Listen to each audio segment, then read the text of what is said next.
19ാം നൂറ്റാണ്ടിൻ്റെ അന്ത്യദശകത്തിലെ England. London നഗരത്തിലെ Kennington road എന്ന തെരുവ്. ആ തെരുവിലെ ഒരു ഒറ്റമുറി വീട്ടിൽ ഒരമ്മയും 2 കുഞ്ഞുങ്ങളും താമസിക്കുന്നുണ്ട്. ഭർത്താവിൽ നിന്ന് വേർപിരിഞ്ഞ് താമസിക്കുന്ന ആ സ്ത്രീ എന്തൊക്കെയോ അനാമത്ത് ജോലികൾ ചെയ്താണ് കുഞ്ഞുങ്ങളെ പോറ്റുന്നത്. രാവിലെ അമ്മ ജോലിക്ക് പോയാൽ ആ വീട്ടിലെ ഇളയ കുട്ടി ഓമനത്തും തുളുമ്പുന്ന ഒരു 7 വയസ്സുകാരൻ വീടിന്റെ ജനാലയിലൂടെ തെരുവിലെ കാഴ്ചകളും കണ്ടുകൊണ്ട് അങ്ങനെ ഇരിക്കും. ഈ കുടുംബം താമസിച്ചിരുന്ന തെരുവിന്റെ അങ്ങേയറ്റത്ത് അന്നൊരു അറവുശാലയുണ്ടായിരുന്നു. കശാപ്പ് ചെയ്യാനുള്ള ആടുകളെ ഇവരുടെ വീടിന് മുന്നിൽ നിരത്തിലൂടെ കൂട്ടത്തോടെ നടത്തിച്ചു കൊണ്ടുപോയിരുന്നത് അവനിൽ കൗതുകമുണർത്തിയിരുന്ന ഒരു കാഴ്ചയാണ്. ഒരിക്കൽ ഒരാട് ഈ കൂട്ടത്തിൽ നിന്ന് എങ്ങനെയോ രക്ഷപ്പെട്ട് അതേ തെരുവിലൂടെ തിരികെ ഓടിപ്പോയി. കണ്ടുനിന്ന പലർക്കും ആ രംഗം കണ്ടപ്പോൾ നല്ല തമാശ തോന്നി. കശാപ്പുശാലയിൽ തൊഴിലാളികളെ ചിലർ അതിനെ ഓടിച്ചിട്ട് പിടിക്കാൻ നോക്കി. ആടിന്റെ ഓട്ടവും പിന്നാലെ ഓടുന്നവരുടെ വെപ്രാളവും കണ്ട് ആ പയ്യൻ അറിയാതെ ആർത്ത് ചിരിച്ചുപോയി. ആകെപ്പാടെ അവന് നല്ല രസം പിടിച്ചു. അങ്ങനെ ഓടി ഒടുവിൽ കുറച്ചു നേരം കഴിഞ്ഞപ്പോൾ ആളുകളെല്ലാം കൂടി ചേർന്ന് ആടിനെ പിടികൂടി കശാപ്പുശാലയിലേക്ക് തിരികെ നടത്തിച്ചു കൊണ്ടുപോയി. അപ്പോഴാണ് ഈ രംഗത്തിലെ ദുരന്തം ഈ പയ്യന് ബോധ്യപ്പെടുന്നത്. അതിനെ അവർ ഇപ്പോൾ കശാപ്പ് ചെയ്യുമെന്ന് ഓർത്തപ്പോൾ അവന് വല്ലാത്ത സങ്കടം വന്നു. വൈകിട്ട് ജോലി കഴിഞ്ഞ് അമ്മ തിരികെ വന്നപ്പോൾ അവൻ മുള ചീന്തുപോലെ കരഞ്ഞുകൊണ്ട് അവരെ ചെന്ന് കെട്ടിപ്പിടിച്ചു. അവർ അവനെ പറഞ്ഞ് സമാധാനിപ്പിക്കുകയും ചെയ്തു. എന്തായാലും പ്രാണവിപ്രാളത്തോടെ കയറ് പൊട്ടിച്ചോടുന്ന ആടിനെ ഒരു കൂട്ടം ആളുകൾ പിന്തുടർന്ന് പിടിച്ച് കശാപ്പുശാലയിലേക്ക് തിരികെ കൊണ്ടുപോകുന്ന ആ ദുരന്ത ഹാസ്യരംഗം പിന്നീട് അങ്ങോട്ട് ദിവസങ്ങളോളം ഈ പയ്യന്റെ മനസ്സിൽ നിന്ന് മായാതെ നിന്നു. ഒരു വസന്തകാല സായാഹ്നത്തിൽ ഒരു സംഘം ആളുകൾ ഒരു ആടിനെ ഓടിച്ചിട്ട് പിടിച്ച് കശാപ്പ് ചെയ്യാൻ പോകുന്ന ആ രംഗത്തിലെ കോമഡിയും ട്രാജഡിയും പിന്നീട് അങ്ങോട്ട് തൻ്റെ ആയുഷ്കാലം മുഴുവനും ഒരു മുറിവായി മനസ്സിൽ കൊണ്ടു നടന്ന ഈ ബാലനാണ് പിന്നീട് വിശ്വപ്രസിദ്ധ ചലച്ചിത്രകാരനായി മാറിയ സാക്ഷാൽ ചാർലി ചാപ്ലിൻ.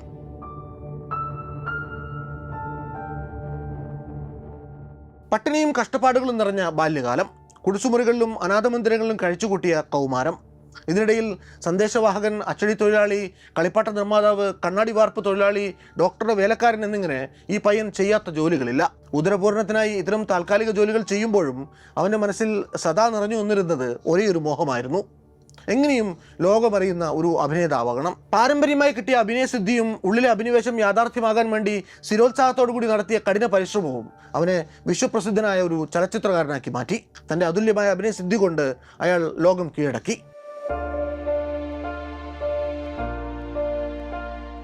സിനിമ എന്ന കലാരൂപം നിരന്തര വിപ്ലവങ്ങളിലൂടെ കടന്നുപോയി ഇന്ന് ഐമാക്സിലും AI സാങ്കേതികതയിലും ഒക്കെ എത്തി നിൽക്കുമ്പോഴും കാലത്തെ അതിജീവിക്കും മട്ടിൽ ചാപ്ലിൻ്റെ ആ പഴയ നിശബ്ദ ചിത്രങ്ങൾ ഇന്നും നമ്മെ ചിരിപ്പിക്കുകയും കരയിപ്പിക്കുകയും ചെയ്യുന്നു. ചിരിയിൽ കലർന്ന കണ്ണുനീരൊപ്പും കണ്ണുനീർ തുള്ളിയിൽ തിളങ്ങുന്ന ചിരിയുടെ വെട്ടവും തൻ്റെ സൃഷ്ടികളിൽ പടർത്തി നിർത്താൻ ചാപ്ലിനെ പ്രേരിപ്പിച്ചത് ഒരുപക്ഷെ കുഞ്ഞുനാളിൽ ഏറെ അവിചാരിതമായി അദ്ദേഹത്തിന് സാക്ഷ്യം വഹിക്കേണ്ടി വന്ന ആ ആടിൻ്റെ ദുരന്തഹാസ്യ സംഭവമാകാം. ചാപ്ലിൻ എന്ന മനുഷ്യൻ്റെ ജീവിതത്തിലൂടെയുള്ള യാത്ര സിനിമ എന്ന കലാരൂപത്തിൻ്റെ ചരിത്രത്തിലൂടെയുള്ള ഒരു തീർത്ഥയാത്ര കൂടിയാണ്. 20ാം നൂറ്റാണ്ടിൻ്റെ ആദ്യപാദത്തിൽ മാനസിക രോഗിയായ ഒരു അമ്മയ്ക്കും അമിത മദ്യപാനം അകാലത്തിൽ പ്രാണനെടുത്തൊരു അച്ഛനും ജനിച്ച ചാൾസ് സ്പെൻസർ ചാപ്ലിൻ എന്ന പയ്യൻ ദുരിതപൂർണമായ ബാല്യകൗമാരങ്ങളിലൂടെ കടന്നുപോയി ലോകപ്രശസ്തനായ ഒരു ചലച്ചിത്രകാരനായതിൻ്റെ കഥ. ലോകമെമ്പാടുമുള്ള ലക്ഷോപലക്ഷം ജനങ്ങളെ തൻ്റെ സിനിമകളിലെ നർമ്മം കൊണ്ട് ആർത്തു ചിരിപ്പിക്കുമ്പോഴും വ്യക്തിജീവിതത്തിൽ അദ്ദേഹത്തിന് നേരിടേണ്ടി വന്നിരുന്ന ഏകാന്തതയുടെയും ദുര്യോഗങ്ങളുടെയും കഥ, അത് വല്ലാത്തൊരു കഥയാണ്.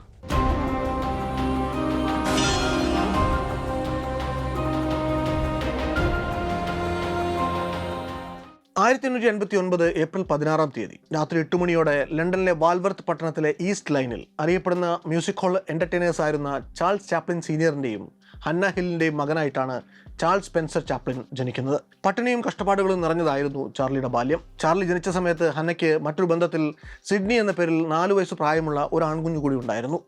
അത് ബ്രിട്ടനിലെ മ്യൂസിക് ഹാളുകളുടെ ഒരു വസന്തകാലമായിരുന്നു. 1886-ൽ ലണ്ടൻ നഗരത്തിൽ മാത്രം ഉണ്ടായിരുന്നത് 36 മ്യൂസിക് ഹാളുകളായിരുന്നു. പ്രതിഭാധനായിട്ടുള്ള പെർഫോമർമാർക്ക് ഇഷ്ടം പോലെ വേദികൾ കിട്ടിയിരുന്ന കാലം. ചാൾസ് സീനിയർ സാമാന്യം നല്ല രീതിയിൽ വരുമാനമുണ്ടാക്കുന്ന ഏറെ ജനപ്രിയനായ ഒരു ഗായകനായിരുന്നു. അന്നത്തെ ലണ്ടൻ മ്യൂസിക് ഹാളുകൾ വരുമാനം ഉണ്ടാക്കിയിരുന്നത് എൻട്രി ടിക്കറ്റിൽ നിന്നുള്ള ലാഭം കൊണ്ട് മാത്രമല്ല, മറിച്ച് ഹാളിനുള്ളിലെ ബാറിന്റെ വരുമാനം കൊണ്ടുകൂടിയാണ്. പെർഫോമൻസിന് പിന്നാലെ ഗായകൻ തന്റെ ആരാധകർക്കൊപ്പം ഇരുന്ന് മദ്യപിക്കാൻ നിർബന്ധിതനായിരുന്നു എന്നൊക്കെ. ഇങ്ങനെ ജോലിയുടെ ഭാഗമായി മദ്യപിച്ച് അധികം വൈകാതെ അയാൾ ഒരു കടുത്ത മദ്യാസക്തനായി മാറി. ചാൾസ് സീനിയറിന്റെ വരുമാനത്തിന്റെ നല്ലൊരു അംശവും ഈ ഒരു കണക്കുമില്ലാത്ത കുടി കാരണം നഷ്ടമായിക്കൊണ്ടിരുന്നു. കുടി കൊണ്ടുണ്ടായ ഒരേ ഒരു നഷ്ടം അത് മാത്രമായിരുന്നില്ല. മദ്യപാനത്തെ ചൊല്ലി നടന്നിരുന്ന വഴക്കുകൾക്കൊടുവിൽ ചാർലി ജനിച്ച ഒരു വർഷത്തിനുള്ളിൽ തന്നെ അവന്റെ അച്ഛനും അമ്മയും വിവാഹമോചിതരായി.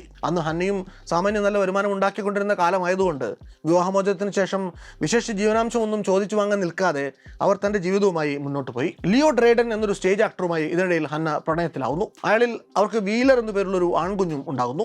എന്നാൽ 2-2.5 വർഷത്തിനുള്ളിൽ ഹന്നയുമായി പിണങ്ങി ഹന്ന നല്ലൊരു അമ്മയല്ല എന്ന് ആക്ഷേപിച്ച് തന്റെ കുഞ്ഞിനെയും എടുത്തുകൊണ്ട് ഡ്രൈഡൻ സ്ഥലം വിടുന്നു. തന്റെ സഹോദരനെ പിന്നെ ചാർലി ചാപ്ലിനെ കാണാനുള്ള നിയോഗം ഉണ്ടാവുന്നത് 30 വർഷങ്ങൾക്ക് ശേഷം മാത്രമാണ്. പക്ഷേ ഹന്ന ഒരു മോശം അമ്മയാണെന്ന ആക്ഷേപം ഒരിക്കലും ചാർലി ചാപ്ലിൻ ശരിവെച്ച് കണ്ടിട്ടില്ല. മക്കൾ സിഡ്നിയുടെയും ചാർലിയുടെയും ഓർമ്മകളിൽ അവരെന്നും സ്നേഹനിധിയായിട്ടുള്ള ഒരു അമ്മ തന്നെയായിരുന്നു. പാൻറ്റോമൈം തിയേറ്ററിലെ ഒരു അസാധ്യ പെർഫോമിംഗ് ആർട്ടിസ്റ്റ് ആയിരുന്നു ഹന്ന. ലിലി ഹാർലി എന്നായിരുന്നു അവരുടെ സ്റ്റേജ് നെയിം. വീട്ടിലെ ജനാലക്കലിരുന്ന് അവർ മണിക്കൂറുകളോളം പുറത്ത് തെരുവിലൂടെ നടന്നു പോകുന്നവരുടെ അംഗചലനങ്ങൾ നിരീക്ഷിക്കും. തെരുവിൽ കാണുന്നവരുടെ ബോഡി ലാംഗ്വേജ് അതുപോലെ അനുകരിക്കാൻ ശ്രമിക്കും. ആളുകളുടെ എക്സ്പ്രഷനുകൾ, വികാരങ്ങൾ, ചലനങ്ങൾ ഇതൊക്കെയും അതുപോലെ കണ്ട് അനുകരിക്കാൻ താൻ പഠിച്ചത് അമ്മയിൽ നിന്നാണ് എന്ന് ചാർലി ചാപ്ലിൻ പിന്നീട് പലതവണ പറഞ്ഞിട്ടുണ്ട്. ഷോ നടക്കുന്ന ദിവസങ്ങളിൽ ആൺമക്കളെ വീട്ടിൽ ഉപേക്ഷിച്ചിട്ട് വരുന്നതിന് പകരം ഹന്ന അവരെ തൻ്റെ കൂടെ കൂട്ടുമായിരുന്നു. അമ്മയുടെ കൂടെ പോകുന്ന ഇത്തരം അവസരങ്ങളിൽ അവരുടെ സുഹൃത്തുക്കളായിട്ടുള്ള നിരവധി ആർട്ടിസ്റ്റുകളെ പരിചയപ്പെടാൻ ഈ ദിവസങ്ങളിൽ അവർക്ക് സാധിച്ചു. തൻ്റെ അമ്മയുടെ പ്രവർത്തകർക്ക് മുന്നിൽ പാട്ടുപാടിയും അഭിനയിച്ചും അവരെ രസിപ്പിച്ചുകൊണ്ടിരുന്ന ചാർലിയെ ഒരു ദിവസം ഹന്നയുടെ മാനേജർ വളരെ യാദൃച്ഛികമായി കാണാനിടയാകുന്നു. അന്ന് വെറും 5 വയസ്സ് മാത്രം പ്രായമുണ്ടായിരുന്ന കുഞ്ഞു ചാർലിയുടെ പ്രകടനം മാനേജർക്ക് ഇഷ്ടപ്പെട്ടു എന്ന് വേണം കരുതാൻ.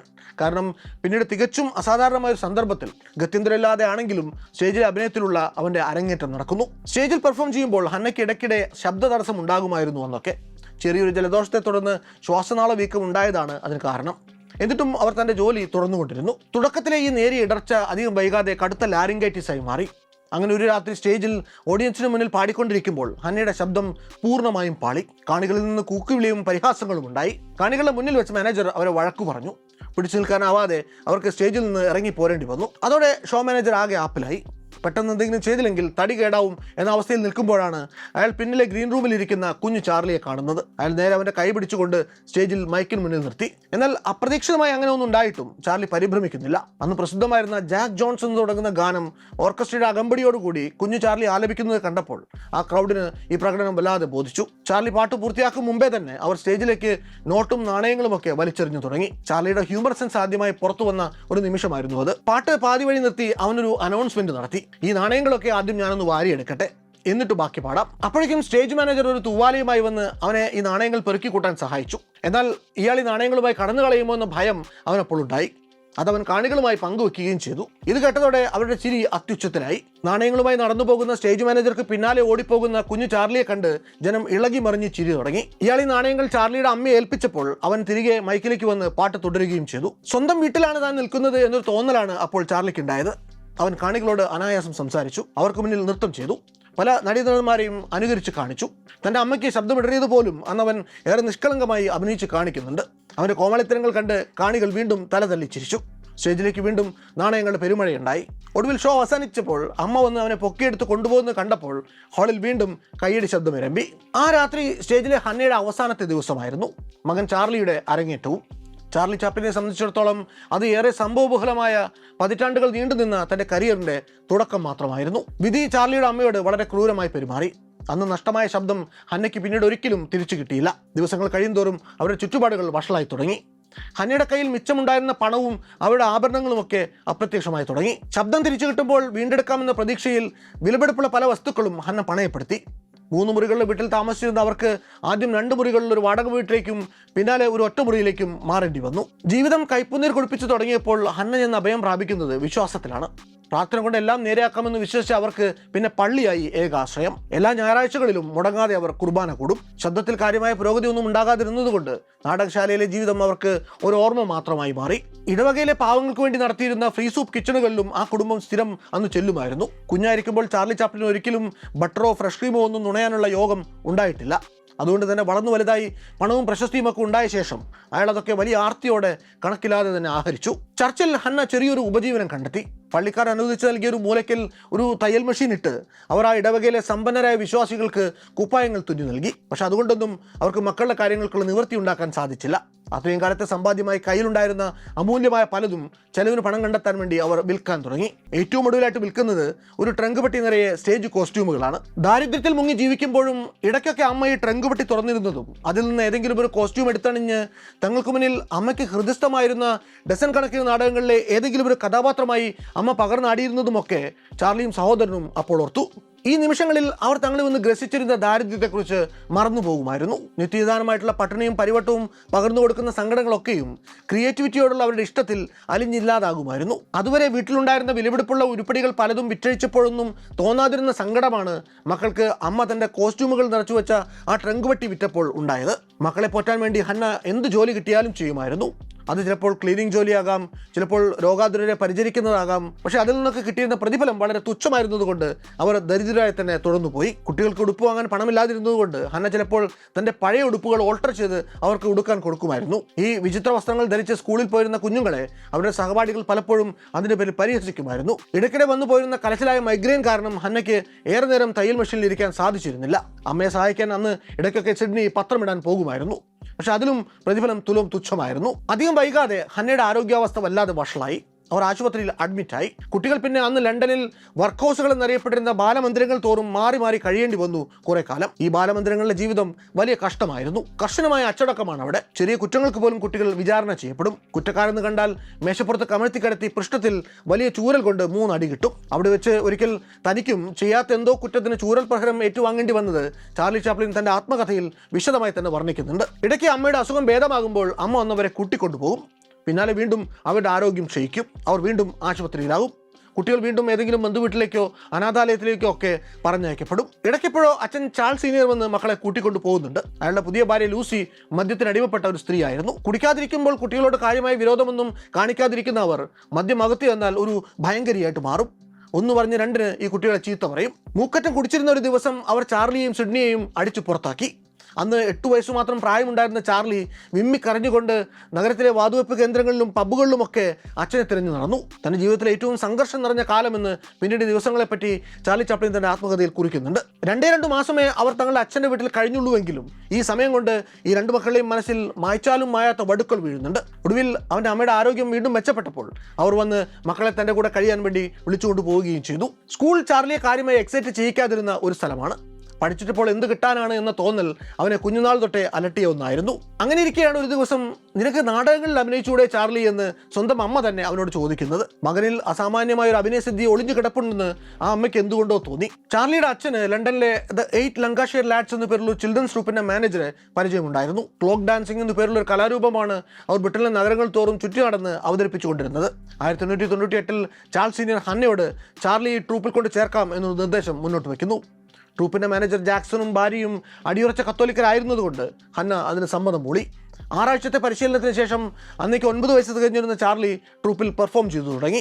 തുടക്കത്തിൽ ചെറിയൊരു സങ്കോചമൊക്കെ തോന്നിയെങ്കിലും അധികം വൈകാതെ തന്നെ സ്റ്റേജിൽ കയറുമ്പോൾ അവന് വല്ലാത്ത ആത്മവിശ്വാസം അനുഭവപ്പെട്ടു തുടങ്ങി. പക്ഷെ അവൻ്റെ കരിയർ മോഹങ്ങൾ ഈ ക്ലോക്ക് ഡാൻസിങ്ങിനേക്കാളൊക്കെ അപ്പുറമായിരുന്നു. അവന് സോളോ പെർഫോം ചെയ്യണം, അതും പാട്ടോ ഡാൻസോ അല്ല, കോമഡി ആക്ടുകൾ. സ്റ്റേജ് ഷോകൾക്ക് പോകുന്നതിനിടയ്ക്ക് ചാർലിക്ക് അന്നത്തെ കാലത്തെ സുപ്രസിദ്ധരായിട്ടുള്ള പല ആർട്ടിസ്റ്റുകളുടെയും പെർഫോമൻസുകൾ ബാക്ക് സ്റ്റേജിൽ നിന്ന് കാണാനുള്ള നിയോഗമുണ്ടായി. വർഷങ്ങൾക്ക് ശേഷം നൽകിയ ഒരു അഭിമുഖത്തിൽ ചാർലി ചാപ്ലിൻ ഈ കാലം ഓർത്തെടുക്കുന്നുണ്ട്. ആ നടന്മാരുടെ ഓരോ മൂവ്മെൻറ്റുകളും എൻ്റെ കുഞ്ഞു തലച്ചോറിൽ ഫിലിമിൽ ഫോട്ടോഗ്രാഫുകൾ എന്ന പോലെ പതിഞ്ഞുകൊണ്ടിരുന്നു. വീട്ടിൽ പോയ ശേഷം സ്റ്റേജിൽ കണ്ടത് പലതും ഞാൻ അനുകരിച്ചു നോക്കും. അക്കാലത്ത് ലണ്ടനിൽ സുപ്രസിദ്ധരായിരുന്ന പല കോമാളികളുടെയും സ്റ്റേജ് പെർഫോമൻസുകൾ അടുത്തുനിന്ന് കാണാൻ സാധിച്ചത് എന്നെ വല്ലാതെ സ്വാധീനിച്ചിട്ടുണ്ട് എന്നാണ് അന്ന് അദ്ദേഹം ഇതിനെപ്പറ്റി പറഞ്ഞത്. അന്ന് ചാർലിയെ സ്വാധീനിച്ച അഭിനേതാക്കളിൽ പ്രധാനപ്പെട്ട ഒരാൾ ബ്രാൻസ്ബി വില്യംസ് ആയിരുന്നു. ബ്രാൻസ്ബിയുടെ പ്രകടനങ്ങൾ ചാർലിയെ സാഹിത്യത്തിലേക്കും വലിച്ചടുപ്പിക്കുന്നു. പുസ്തകത്താളുകളിൽ അക്ഷരങ്ങൾ കൊണ്ട് വരഞ്ഞിടുന്ന കലാശില്പങ്ങൾ ആ കുഞ്ഞു മനസ്സിൽ അങ്ങനെയാണ് ഇടം പിടിക്കുന്നത്. സ്റ്റേജിൽ ബ്രാൻസ്ബി അവതരിപ്പിച്ചിരുന്ന കഥാപാത്രങ്ങളെ പലതിനെയും അതുപോലെ അനുകരിച്ച് കാട്ടി ചാർലി തൻ്റെ കൂട്ടുകാർക്കിടയിൽ കാര്യമായ പോപ്പുലാരിറ്റി തന്നെ അന്ന് നേടുന്നുണ്ട്. ഈ ലബ്ധപ്രതിഷ്ഠരായ താരങ്ങളുടെ സ്റ്റേജ് ഷോകൾ അടുത്ത് കാണുന്നതിലൂടെ മറ്റൊരു പാഠം കൂടി ചാർലി ആ ചെറിയ പ്രായത്തിൽ തന്നെ പഠിക്കുന്നുണ്ട്. ഈ ജനപ്രീതിക്കൊക്കെ ഒരു ആയുസ്സുണ്ട്. നിരന്തരം സ്വയം പരിഷ്കരിച്ചുകൊണ്ടിരുന്നില്ലെങ്കിൽ നിങ്ങൾ ഇനി എത്ര പ്രതിപാദനനായിരുന്നാലും ശരി, എപ്പോഴാണ് ജനമെടുത്ത് കാലത്തിന്റെ ചവറ്റുകൊട്ടയിലേക്ക് വലിച്ചെറിയുക എന്ന് പറയാനാവില്ല. സ്റ്റേജിലെ വെള്ളി വെളിച്ചത്തിൽ താരമായിരിക്കുന്ന, അതിന്റെ പേരിൽ സമ്പത്ത് ആവോളം വാരിക്കൂട്ടിയ നടന്മാർ കയ്യിൽ 5 കാശില്ലാതെ നടുത്തെരുവിൽ നിന്ന് തെണ്ടുന്നത് അവനിക്കാലത്ത് കാണുന്നുണ്ട്. എന്നിട്ടും ഒരു അഭിനേതാവാകാനുള്ള ചാർലിയുടെ ത്വര അനുദിനം വർദ്ധിച്ചു മാത്രം വന്നു. 14-ാം വയസ്സിൽ ഏറെ അവിചാരിതമായി ആസ്മാരോഗം മൂർച്ഛിച്ച് ചാർലി ചാപ്ലിന് ലങ്കാഷെയർ ലാഡ്സ് ഗ്രൂപ്പിലെ തന്റെ സേവനം അവസാനിപ്പിച്ചിറങ്ങേണ്ടതായിട്ട് വന്നു. ഇതിനൊക്കെ അവന്റെ ചേട്ടൻ സിഡ്നി ഒരു ആവിക്കപ്പലിൽ സ്റ്റീവാർഡ്സ് അസിസ്റ്റന്റ് കം മ്യൂസിഷ്യന്റെ ജോലി കിട്ടി പോയതുകൊണ്ട് ആസ്മയ്ക്ക് ശമനം ഉണ്ടാകുന്നതുവരെ ഹന്ന ഒറ്റയ്ക്കാണ് ചാർലിയെ പരിചരിക്കുന്നത്. രോഗം അധികം വൈകാതെ മാറിയെങ്കിലും ചാർലി പിന്നെ ലങ്കാഷെയർ ലാഡ്സിലേക്ക് തിരിച്ചു പോകുന്നില്ല. അതിനിടയിൽ 1901 ചാർലിയുടെ അച്ഛൻ ചാൾസ് സീനിയർ മരിച്ചു പോകുന്നു. 37 വയസ്സ് മാത്രമായിരുന്നു മരിക്കുമ്പോൾ അദ്ദേഹത്തിന്റെ പ്രായം. അമ്മയുടെ ആരോഗ്യവും ക്ഷയിച്ചു തന്നെ വരികയായിരുന്നു. വരും ദിവസങ്ങളിൽ അത് വളരെ വഷളായി. ഹന്നയ്ക്ക് ചെറുതല്ലാത്ത മതിഭ്രമം പിടിപെട്ടു. ഇല്ലാത്ത കാഴ്ചകൾ അവർ കണ്ടു തുടങ്ങി. മരിച്ചുപോയവരെ തെരുവിൽ കണ്ടതായിട്ട് തോന്നാനും ജനാലയ്ക്കിൽ നിന്ന് അവരോട് സംസാരിക്കാനും ഒക്കെ തുടങ്ങി. ഒരു ദിവസം ഹന്ന അപ്പോൾ കപ്പലിൽ ഡ്യൂട്ടിയിലായിരുന്ന മകൻ സിഡ്നി മടങ്ങി വന്നിട്ടുണ്ട് എന്നും അയൽക്കാർ അവനെ തന്നെ കാണാൻ അനുവദിക്കാതെ പൂട്ടിയിട്ടിരിക്കുകയാണ് എന്നും പറഞ്ഞ് വലിയ ബഹളമുണ്ടാക്കി. ഈ അവസ്ഥയിൽ അമ്മയെ വീട്ടിൽ നിർത്തുന്നത് സുരക്ഷിതമല്ല എന്ന് തിരിച്ചറിയുന്ന ചാർലി അവരെ ഒരു ആശുപത്രിയിൽ കൊണ്ട് അഡ്മിറ്റ് ചെയ്യുന്നു. തിരികെ വന്നപ്പോൾ വീട്ടിലെ ശൂന്യത അവന് വളരെ അസഹ്യമായി തോന്നി. അതുകൊണ്ട് അവൻ രാത്രി ഏറെ വൈകും വരെയും ജോലി സ്ഥലത്തും പുറത്തെവിടെയെങ്കിലുമൊക്കെയായി ചെലവിട്ടു. രാത്രി വല്ലാതെ ഉറക്കം വരുമ്പോൾ മാത്രം മടങ്ങി വന്നു തുടങ്ങി. ഒരു ദിവസം അന്ന് ഒരു തടിക്കമ്പനിയിൽ അസിസ്റ്റന്റായിട്ട് ജോലി ചെയ്യുകയായിരുന്ന ചാർലിക്ക് അവൻ്റെ ബോസ് ഫ്രെഡ് കാർണോ എന്നൊരു പ്രസിദ്ധനായ ഇംഗ്ലീഷ് തിയേറ്റർ പെർഫോമറുടെ ഷോയ്ക്കുള്ള ടിക്കറ്റ് സൗജന്യമായി കൊടുക്കുന്നു. അന്ന് രാത്രി ആ ഷോ കണ്ട് ആസ്വദിച്ചിരിക്കുമ്പോൾ താൻ ഒരു നാൾ ഇതേ ഫ്രെഡ് കാർണോയ്ക്ക് വേണ്ടി ജോലി ചെയ്യുമെന്ന് ചാർലി കരുതിയതേയില്ല. പലതരത്തിലുള്ള അനാമത്ത് ജോലികൾ ചെയ്തുകൊണ്ടിരിക്കുന്നതിനിടയിലും അഭിനയ രംഗത്ത് എന്തെങ്കിലുമൊക്കെ അവസരങ്ങൾ സംഘടിപ്പിക്കാനുള്ള ശ്രമങ്ങൾ ചാർലി അവസാനിപ്പിക്കുന്നില്ല. അന്നൊക്കെ അവൻ സ്വയം പറഞ്ഞുകൊണ്ടിരുന്നത് ലോകത്തിലെ ഏറ്റവും മികച്ച നടൻ താൻ തന്നെയാണ് എന്നാണ്. അങ്ങനെ ഒരു ശുഭാപ്തി വിശ്വാസം ഇടയ്ക്കിടയ്ക്ക് മനസ്സിന് കൊടുത്തുകൊണ്ടിരുന്നില്ലെങ്കിൽ നിരാശയുടെ പടുകുഴിയിലേക്ക് മനസ്സ് താൻ അറിയാതെ വീണുപോകുമെന്ന് അവന് നല്ല നിശ്ചയമുണ്ടായിരുന്നു. ഷൂ പോളിഷ് ചെയ്ത് വസ്ത്രങ്ങൾ മിനുക്കി നല്ല വൃത്തിയുള്ളൊരു കോളർ ധരിച്ച് ബെഡ്ഫോർഡ് സ്ട്രീറ്റിലെ ബ്ലാക്ക് മൂർസ് നാടക ഏജൻസിയിലേക്ക് ഇടയ്ക്കിടയ്ക്ക് അവസരം അന്വേഷിച്ച് പോകുമായിരുന്നു അന്നൊക്കെ ചാർലി. പോകുമ്പോഴേക്കും അവനെ അവർ നിരാശരാക്കി തിരികെ പറഞ്ഞു വെച്ചിരുന്നു. ഓരോ പ്രാവശ്യം ഇങ്ങനെ തിരസ്കാരം ഏറ്റുവാങ്ങേണ്ടി വരുമ്പോഴും അവൻ ഏതെങ്കിലും ഒരു താൽക്കാലിക ജോലിയിലേക്ക് മടങ്ങിച്ചെല്ലും. വീണ്ടും കുറെ ദിവസം കഴിയുമ്പോൾ പഴയ പോലെ നല്ല വസ്ത്രങ്ങൾ എടുത്തണിഞ്ഞ് ഇതേ നാടക ഏജൻസിയുടെ ഓഫീസിലേക്ക് മടങ്ങിയെത്തും. ഇതിങ്ങനെ മാസങ്ങളോളം തുടർന്നുപോയി. അപ്പോഴേക്കും സിഡ്നി അവന്റെ കപ്പലിൽ ഉദ്യോഗമൊക്കെ കഴിഞ്ഞ് നാട്ടിൽ തിരിച്ചെത്തി തന്റെ അനിയന്റെ കൂടെ താമസമാക്കിയിരുന്നു. സിഡ്നി ഇങ്ങനെ മടങ്ങി വന്ന് ഒരു മാസത്തിനുള്ളിൽ ഒരു ദിവസം തപാലിൽ ചാർലിക്ക് ഒരു കാർഡ് വരുന്നു. താങ്കൾക്ക് ബെഡ്ഫോർഡിലെ ബ്ലാക്ക് മൂസ് ഏജൻസിയുമായിട്ട് അടിയന്തരമായിട്ടൊന്ന് ബന്ധപ്പെടാമോ? ഇതായിരുന്നു കാർഡിലെ സന്ദേശം. ഉടനെ തന്നെ ചാർലി പതിവ് പോലെ അവന്റെ ഏറ്റവും നല്ല വസ്ത്രവും ഷൂസും ഒക്കെ എടുത്തണിഞ്ഞ് വീണ്ടും ഏജൻസിയിലേക്ക് പുറപ്പെട്ടു ചെന്നു. ഒരു ചെറിയ അവസരമുണ്ട്. ഷെർലക് ഹോംസ് നാടകത്തിൽ ബില്ലി ദ പേജ് ബോയ് എന്നൊരു കഥാപാത്രത്തെ അവതരിപ്പിക്കണം. ആഴ്ചയിൽ 10 പൗണ്ടോളം പ്രതിഫലമുണ്ട്. അന്നൊരു കൗമാരക്കാരന് അങ്ങനെ ഒരു തുക പ്രതിഫലം കിട്ടുന്നതിനെക്കുറിച്ച് സ്വപ്നം പോലും കാണാനാവില്ല. അന്ന് ആ നാടകത്തിലെ ലീഡ് റോൾ ചെയ്ത ഹാരി ആർതർ സെയിൻസ്ബറി പിന്നീട് ചാർലിയുടെ അഭിനയ രംഗത്തെ മെൻറ്ററായിട്ട് മാറുന്നു. ആദ്യത്തെ കൂടിക്കാഴ്ചയിൽ സെയിൻസ്ബറി 10-40 പേജുള്ള സ്ക്രിപ്റ്റ് ചാർലിയുടെ കയ്യിൽ പിടിപ്പിച്ചപ്പോൾ അവൻ പരിഭ്രമിച്ചു പോകുന്നുണ്ട്. നിന്ന നിൽപ്പിനെങ്ങാനും ഈ ഡയലോഗുകൾ പറയാൻ ആവശ്യപ്പെട്ട് കളയുമോ എന്നതായിരുന്നു അവൻ്റെ ഭയം. എന്നാൽ അതുണ്ടായില്ല. വീട്ടിൽ പോയിരുന്ന് ഈ ഡയലോഗുകളൊക്കെ മനഃപ്പാടമായിട്ട് വരാനേ അദ്ദേഹം പറഞ്ഞുള്ളൂ. ചാർലി അന്ന് സിഡ്നി ഈ ഡയലോഗുകൾ പറയാൻ പ്രോംപ്റ്റ് ചെയ്ത് കൊടുത്ത് സഹായിക്കുന്നു. അങ്ങനെ വെറും 3 ദിവസം കൊണ്ട് 40 പേജോളം വരുന്ന സ്ക്രിപ്റ്റ് ചാർലി ഹൃദിസ്ഥമാക്കുന്നു. അധികം വൈകാതെ ഈ നാടകം തട്ടിൽ കയറുകയും ചെയ്തു. ഏറെ ജനപ്രിയമായി മാറിയ ആ നാടകത്തിന്റെ ഒരു ആസ്വാദനം അന്ന് ലണ്ടൻ ടോപ്പിക്കൽ ടൈംസ് എന്നൊരു ദിനപത്രത്തിൽ അച്ചടിച്ചു വന്നു. അന്യത വളരെ വിരസമായ ഒരു റോളിനെ തന്റെ അസാമാന്യമായ കോമിക് ടൈമിംഗ് കൊണ്ട് അവിസ്മരണീയമാക്കി കളഞ്ഞ ഒരു പുതുമുഖ നടനെക്കുറിച്ച് ആ ലേഖനം അകമഴിഞ്ഞ് പ്രശംസിക്കുന്നുണ്ട്. ചാർലി ചാപ്ലിൻ എന്ന ബഹുമുഖ പ്രതിഭയുടെ പേര് ആദ്യമായി അച്ചടിമഷി പുരണ്ടുവന്ന ചരിത്ര മുഹൂർത്തമായിരുന്നു അത്. ട്രൂപ്പിലെ തന്റെ സ്ഥാനം ഒന്ന് ഉറപ്പിച്ച ശേഷം ചാർലി തന്റെ സഹോദരൻ സിഡ്നിക്ക് വേണ്ടി കൂടി ഒരു റോൾ ചോദിച്ചു വാങ്ങി. ഈ നാടകവും കൊണ്ട് ചാപ്ലിൻ സഹോദരന്മാർ പിന്നീട് അങ്ങോട്ട് ഇംഗ്ലണ്ടിന്റെ ഗ്രാമാന്തരങ്ങൾ കറങ്ങി അത്യാവശ്യം പണമൊക്കെ സമ്പാദിച്ചു. ഈ സമയത്ത് തന്നെ അമ്മയെ കൂടെ കൊണ്ട് നിർത്താനും അവരുടെ രോഗങ്ങൾക്ക് കുറെ കൂടി മെച്ചപ്പെട്ട ചികിത്സ ഏർപ്പാട് ചെയ്യാനും എല്ലാം അവർക്കായി. ഇങ്ങനെ കാര്യങ്ങളൊക്കെ സാമാന്യം നല്ല രീതിയിൽ പോയിക്കൊണ്ടിരിക്കെ സിഡ്നിക്ക് നമ്മൾ നേരത്തെ പറഞ്ഞ ഫ്രെഡ് കാർണോ എന്ന നടന്റെ ട്രൂപ്പിൽ ഒരു ജോലി തരപ്പെടുന്നു. അതിനു പിന്നാലെ ചാർലിയുടെ അഭിനയസിദ്ധി കണ്ട് മുഗ്ധനായിരുന്ന കാർണോ തന്റെ ഗ്രൂപ്പിലെ ഒരു നടനു പകരം അയാളെ കാസ്റ്റ് ചെയ്യാൻ ആഗ്രഹിക്കുന്ന വിവരം സിഡ്നിയെ അറിയിച്ചു. കുറെ കൂടി മെച്ചപ്പെട്ട ഒരു ഡ്രാമ കമ്പനി, കുറെ കൂടി നല്ല വേതനം, സ്റ്റേജിൽ ചാർലിക്കും സഹോദരനും കുറെ കൂടി ജനപ്രീതിയും ഇക്കാലത്ത് കിട്ടുന്നുണ്ട്. മുമ്പത്തേക്കാൾ നല്ലൊരു വീട് അവർ വാടകയ്ക്ക് എടുത്തു. അമ്മയെ നോക്കാൻ ഒരു ജോലിക്കാരിയെയും വെച്ചു. അഭിനയം തലയ്ക്ക് പിടിച്ചിരിക്കുകയാണെങ്കിലും ചാർലിക്ക് സംഗീതത്തിലും ഒരു കരിയർ കെട്ടിപ്പടുക്കാൻ മോഹമുണ്ടായിരുന്നു ഉള്ളിൽ. 16-ാം വയസ്സിൽ അവൻ വയലിനും ചെല്ലോയും പഠിക്കാൻ ചേർന്നു. ദിവസവും 4 മുതൽ 6 മണിക്കൂർ വരെയൊക്കെ ആയിരുന്നു വയലിൻ പരിശീലനം. ബാക്കിയുള്ള സമയം അവൻ കൂട്ടുകാർക്കൊപ്പം ചീട്ട് കളിക്കും, കുടിച്ചു കൂത്താടും. നഗരത്തിലെ വേശ്യാലയങ്ങളിലും അവൻ പതിവ് സന്ദർശകനായിരുന്നു. അന്ന് തികഞ്ഞ അരാജക ജീവിതം തന്നെ. എന്നാൽ അങ്ങനെയൊക്കെ ചെയ്യുമ്പോഴും ഉള്ളിൻ്റെ ഉള്ളിൽ വല്ലാത്തൊരു ഏകാന്തത ചാർലിയെ അലട്ടി. ട്രൂപ്പിലെ മറ്റുള്ളവരോട് ഒരു പരിധിയിൽ കൂടുതൽ അടുക്കാൻ അവന് സാധിച്ചില്ല. 19-ാമത്തെ വയസ്സിൽ തൻ്റെ ജീവിതത്തിലെ ആദ്യത്തെ പ്രണയം ചാർലിയെ തേടിയെത്തി. അതായിരുന്നു 15-കാരിയായ ഹെറ്റി കെല്ലി എന്ന ഐറിഷ് ഡാൻസർ. ആ കൗമാര പ്രണയത്തിന് ഈയാമ്പാറ്റിയുടെ ആയുസ് മാത്രമേ ഉണ്ടായിരുന്നുള്ളൂവെങ്കിലും ചാർലിയുടെ ഹൃദയത്തിൽ ഒരിക്കലും മായാത്ത മുദ്രകൾ പതിപ്പിക്കാൻ അതിനായി. തൻ്റെ ജീവിതത്തിലെ മറക്കാനാവാത്ത സ്ത്രീ സാന്നിധ്യങ്ങളിലൊന്നായി ചാർലി ചാപ്ലിൻ അവരെ പിന്നീട് പലപ്പോഴും ഓർത്തെടുത്തിട്ടുമുണ്ട്. ഫ്രെഡി കാർണോ ചാർലി ചാപ്ലിനെ വല്ലാതെ പ്രചോദിപ്പിച്ച ഒരു അഭിനേതാവാണ്. അദ്ദേഹത്തിന്റെ മാർഗനിർദ്ദേശത്തിൽ ചാർലി സ്വന്തമായ ഒരു അഭിനയ ശൈലി തന്നെ വികസിപ്പിച്ചെടുക്കുന്നു. കാർണോയുടെ നാടകങ്ങളിൽ ഡയലോഗുകളെക്കാൾ അംഗചലനങ്ങളിലൂടെ ആയിരുന്നു നർമ്മം ഉൽപ്പാദിപ്പിച്ചിരുന്നത്. കോമഡിയുടെ ടൈമിംഗ് എന്താണ് എന്ന് ചാപ്ലിൻ പഠിക്കുന്നത് കാർണോയിൽ നിന്നാണ്. പഞ്ച് ഡയലോഗുകൾക്ക് മുമ്പുള്ള പോസ്, അതുപോലെ ഫിസിക്കൽ ഗാഗുകൾക്ക് മുമ്പുള്ള ബീറ്റുകൾ, ഇതൊക്കെയും കാർണോ തൻ്റെ ശിഷ്യനിൽ സ്ഫുടം ചെയ്തെടുത്തു. കാർണോയുടെ നാടകങ്ങളിൽ അഭിനയിച്ച് ചാപ്ലിൻ ഒരു വാക്കുപോലും ഉരിയാടാതെ തൻ്റെ ഭാവഭാവങ്ങൾ കൊണ്ടും അംഗവിക്ഷേപങ്ങൾ കൊണ്ടും സദസ്സിനെ കയ്യിലെടുക്കാൻ പഠിച്ചു. തമാശകൾക്കൊപ്പം കാണികൾക്ക് കഥാപാത്രത്തോടൊരു ഇമോഷണൽ കണക്ട് കൊണ്ടുവരാനും ചാപ്ലിൻ എന്നും ശ്രമിച്ചിട്ടുണ്ട്. ഈ അധ്യയനങ്ങളിൽ നിന്ന് ആർജിച്ച അഭിനയത്തിൻ്റെ റിഥമാണ് പിന്നീട് അങ്ങോട്ട് ചാർലി ചാപ്ലിനെ ഒരു സൈലന്റ് ഫിലിം ലെജൻഡാക്കി മാറ്റുന്നത്. 1910 ചാർലി ചാപ്ലിന് തൻ്റെ ആദ്യത്തെ അമേരിക്കൻ പര്യടനത്തിനുള്ള അവസരം കിട്ടുന്നു. കാർണോയുടെ US ടൂർ പ്ലാൻ ചെയ്തുകൊണ്ടിരുന്ന മാനേജർ ആൽഫ് റിവ്സിന്റെ കണ്ണിൽ ഒരു ദിവസം ചാർലിയുടെ സ്റ്റേജിലെ മാസ്മരിക പ്രകടനം പെടുന്നതോടെയാണ് ഈ അവസരം അദ്ദേഹത്തിന് കിട്ടുന്നത്. അമേരിക്ക ചാർലിക്ക് പുതിയൊരു അവസരം തന്നെ തുറന്നു കൊടുത്തു. ഇംഗ്ലണ്ടിന് പുറത്തേക്കൊരു ലോകം ചാർലി സ്വപ്നത്തിൽ പോലും കണ്ടിട്ടുണ്ടായിരുന്നില്ല. അമേരിക്കയിലേക്ക് യാത്ര പുറപ്പെടുന്നതിന് തലേ ദിവസം അദ്ദേഹത്തിൻ്റെ മനസ്സ് എന്തുകൊണ്ടോ ആവർത്തിച്ച് ഒരു കാര്യം തന്നെ പറഞ്ഞുകൊണ്ടിരുന്നു: താൻ ജനിച്ചു വളർന്ന ലണ്ടൻ നഗരത്തിലേക്ക് ഇനിയൊരു മടങ്ങി വരവുണ്ടാവില്ല. 1910 സെപ്റ്റംബറിൽ ഒരു കാറ്റിൽ ഷിപ്പിൽ കയറിയുള്ള നരകയാത്രയ്ക്ക് ശേഷം ചാപ്ലിൻ ന്യൂയോർക്ക് നഗരത്തിലെത്തുന്നു. അവിടുത്തെ നിയോൺ ലൈറ്റുകളുടെ പളവെളുപ്പ് കണ്ടപ്പോൾ അയാൾ മനസ്സിൽ പറഞ്ഞു, അതെ, ഇത് തന്നെയാണ് ഞാൻ എത്തിച്ചേരാൻ ആഗ്രഹിച്ച ഇടം. അമേരിക്കയിൽ എങ്ങനെയും ഒരു ആക്ടിംഗ് കരിയർ കെട്ടിപ്പടുക്കണമെന്ന് ആഗ്രഹിച്ച ചാപ്ലിന് തുടക്കത്തിൽ തൻ്റെ തിക്ക് ബ്രിട്ടീഷ് ആക്സന്റ് കാരണം അത്ര എളുപ്പത്തിൽ അതിന് സാധിക്കുന്നില്ല. അവരുടെ ഷോകൾ വിചാരിച്ചതുപോലെ ക്ലച്ച് പിടിച്ചില്ല. 1912 ചാർലിക്ക് ബ്രിട്ടനിലേക്ക് തന്നെ മടങ്ങി പോരേണ്ടിയും വന്നു. എന്നാൽ ചാർലി വിട്ടുകൊടുക്കാൻ തയ്യാറല്ലായിരുന്നു. അതേ വർഷം തന്നെ അയാൾ വീണ്ടും അമേരിക്കയിലേക്ക് കപ്പൽ കയറിയെത്തി. ഭാഗ്യം ഒരു അമേരിക്കൻ കമ്പനിയിലെ ജോബ് ഓഫറിന്റെ രൂപത്തിൽ ഒരിക്കൽ കൂടി ചാർലിയെ തേടിയെത്തി. കാലിഫോർണിയയിലെ കീസ്റ്റോൺ സ്റ്റുഡിയോസ് ആണ് അന്ന് ചാർലിക്ക് ജോലി വാഗ്ദാനം ചെയ്യുന്നത്. ആരാണ് ഇത്തവണ ചാർലിയെ സ്പോട്ട് ചെയ്തത്, ആരാണ് ഈ അവസരം അദ്ദേഹത്തിന് സമ്മാനിച്ചത് എന്ന കാര്യത്തിൽ പല കഥകളും പ്രചാരത്തിലുണ്ട്. എന്നാൽ തന്റെ ആത്മകഥയിൽ ചാർലി ചാപ്ലിൻ അതിന്റെ ക്രെഡിറ്റ് കൊടുക്കുന്നത് മാക്സ് സെനറ്റ് എന്നൊരാൾക്കാണ്. ചാർലിയുടെ സ്റ്റേജ് പെർഫോമൻസ് കാണുന്ന സെനറ്റ് തന്റെ സ്നേഹിതനോടൊന്ന് പറയുന്നത്, എനിക്ക് എന്തെങ്കിലും കുറച്ച് കാശുണ്ടാക്കാനാവുകയാണെങ്കിൽ ഞാൻ ഇയാളെ എൻ്റെ കമ്പനിയിൽ എടുക്കുമെന്നാണ്. അന്ന് സെനറ്റ് ബയോഗ്രാഫ് കമ്പനി എന്നൊരു പ്രൊഡക്ഷൻ ഹൗസിൽ നടനും സെറ്റ് ഡിസൈനറും ഒക്കെ ആയിട്ട് ജോലി ചെയ്യുകയാണ്. 1912 ഈ സെനറ്റിന് കാലിഫോർണിയയിൽ പുതുതായിട്ട് ആരംഭിക്കുന്ന കീസ്റ്റോൺ സ്റ്റുഡിയോയുടെ മാനേജറായിട്ട് നിയമനം കിട്ടുന്നു. അവിടെ ജോലി ചെയ്തിരുന്ന ഒരു ആക്ടർ ഒരു ദിവസം ജോലി രാജിവെച്ച് പോയപ്പോൾ സെനറ്റ് ഈ അവസരം ചാപ്ലിന് വെച്ച് നീട്ടുന്നു. 1913 നവംബർ 28 കാൻസാസ് സിറ്റിയിൽ വെച്ചായിരുന്നു കാർണോ കമ്പനിക്ക് വേണ്ടിയുള്ള ചാർലിയുടെ അവസാനത്തെ സ്റ്റേജ് ഷോ. കീസ്റ്റോണിൽ അദ്ദേഹത്തിന് ആഴ്ചയിൽ $150 പ്രതിഫലമാണ് ഓഫർ ചെയ്യപ്പെട്ടത്.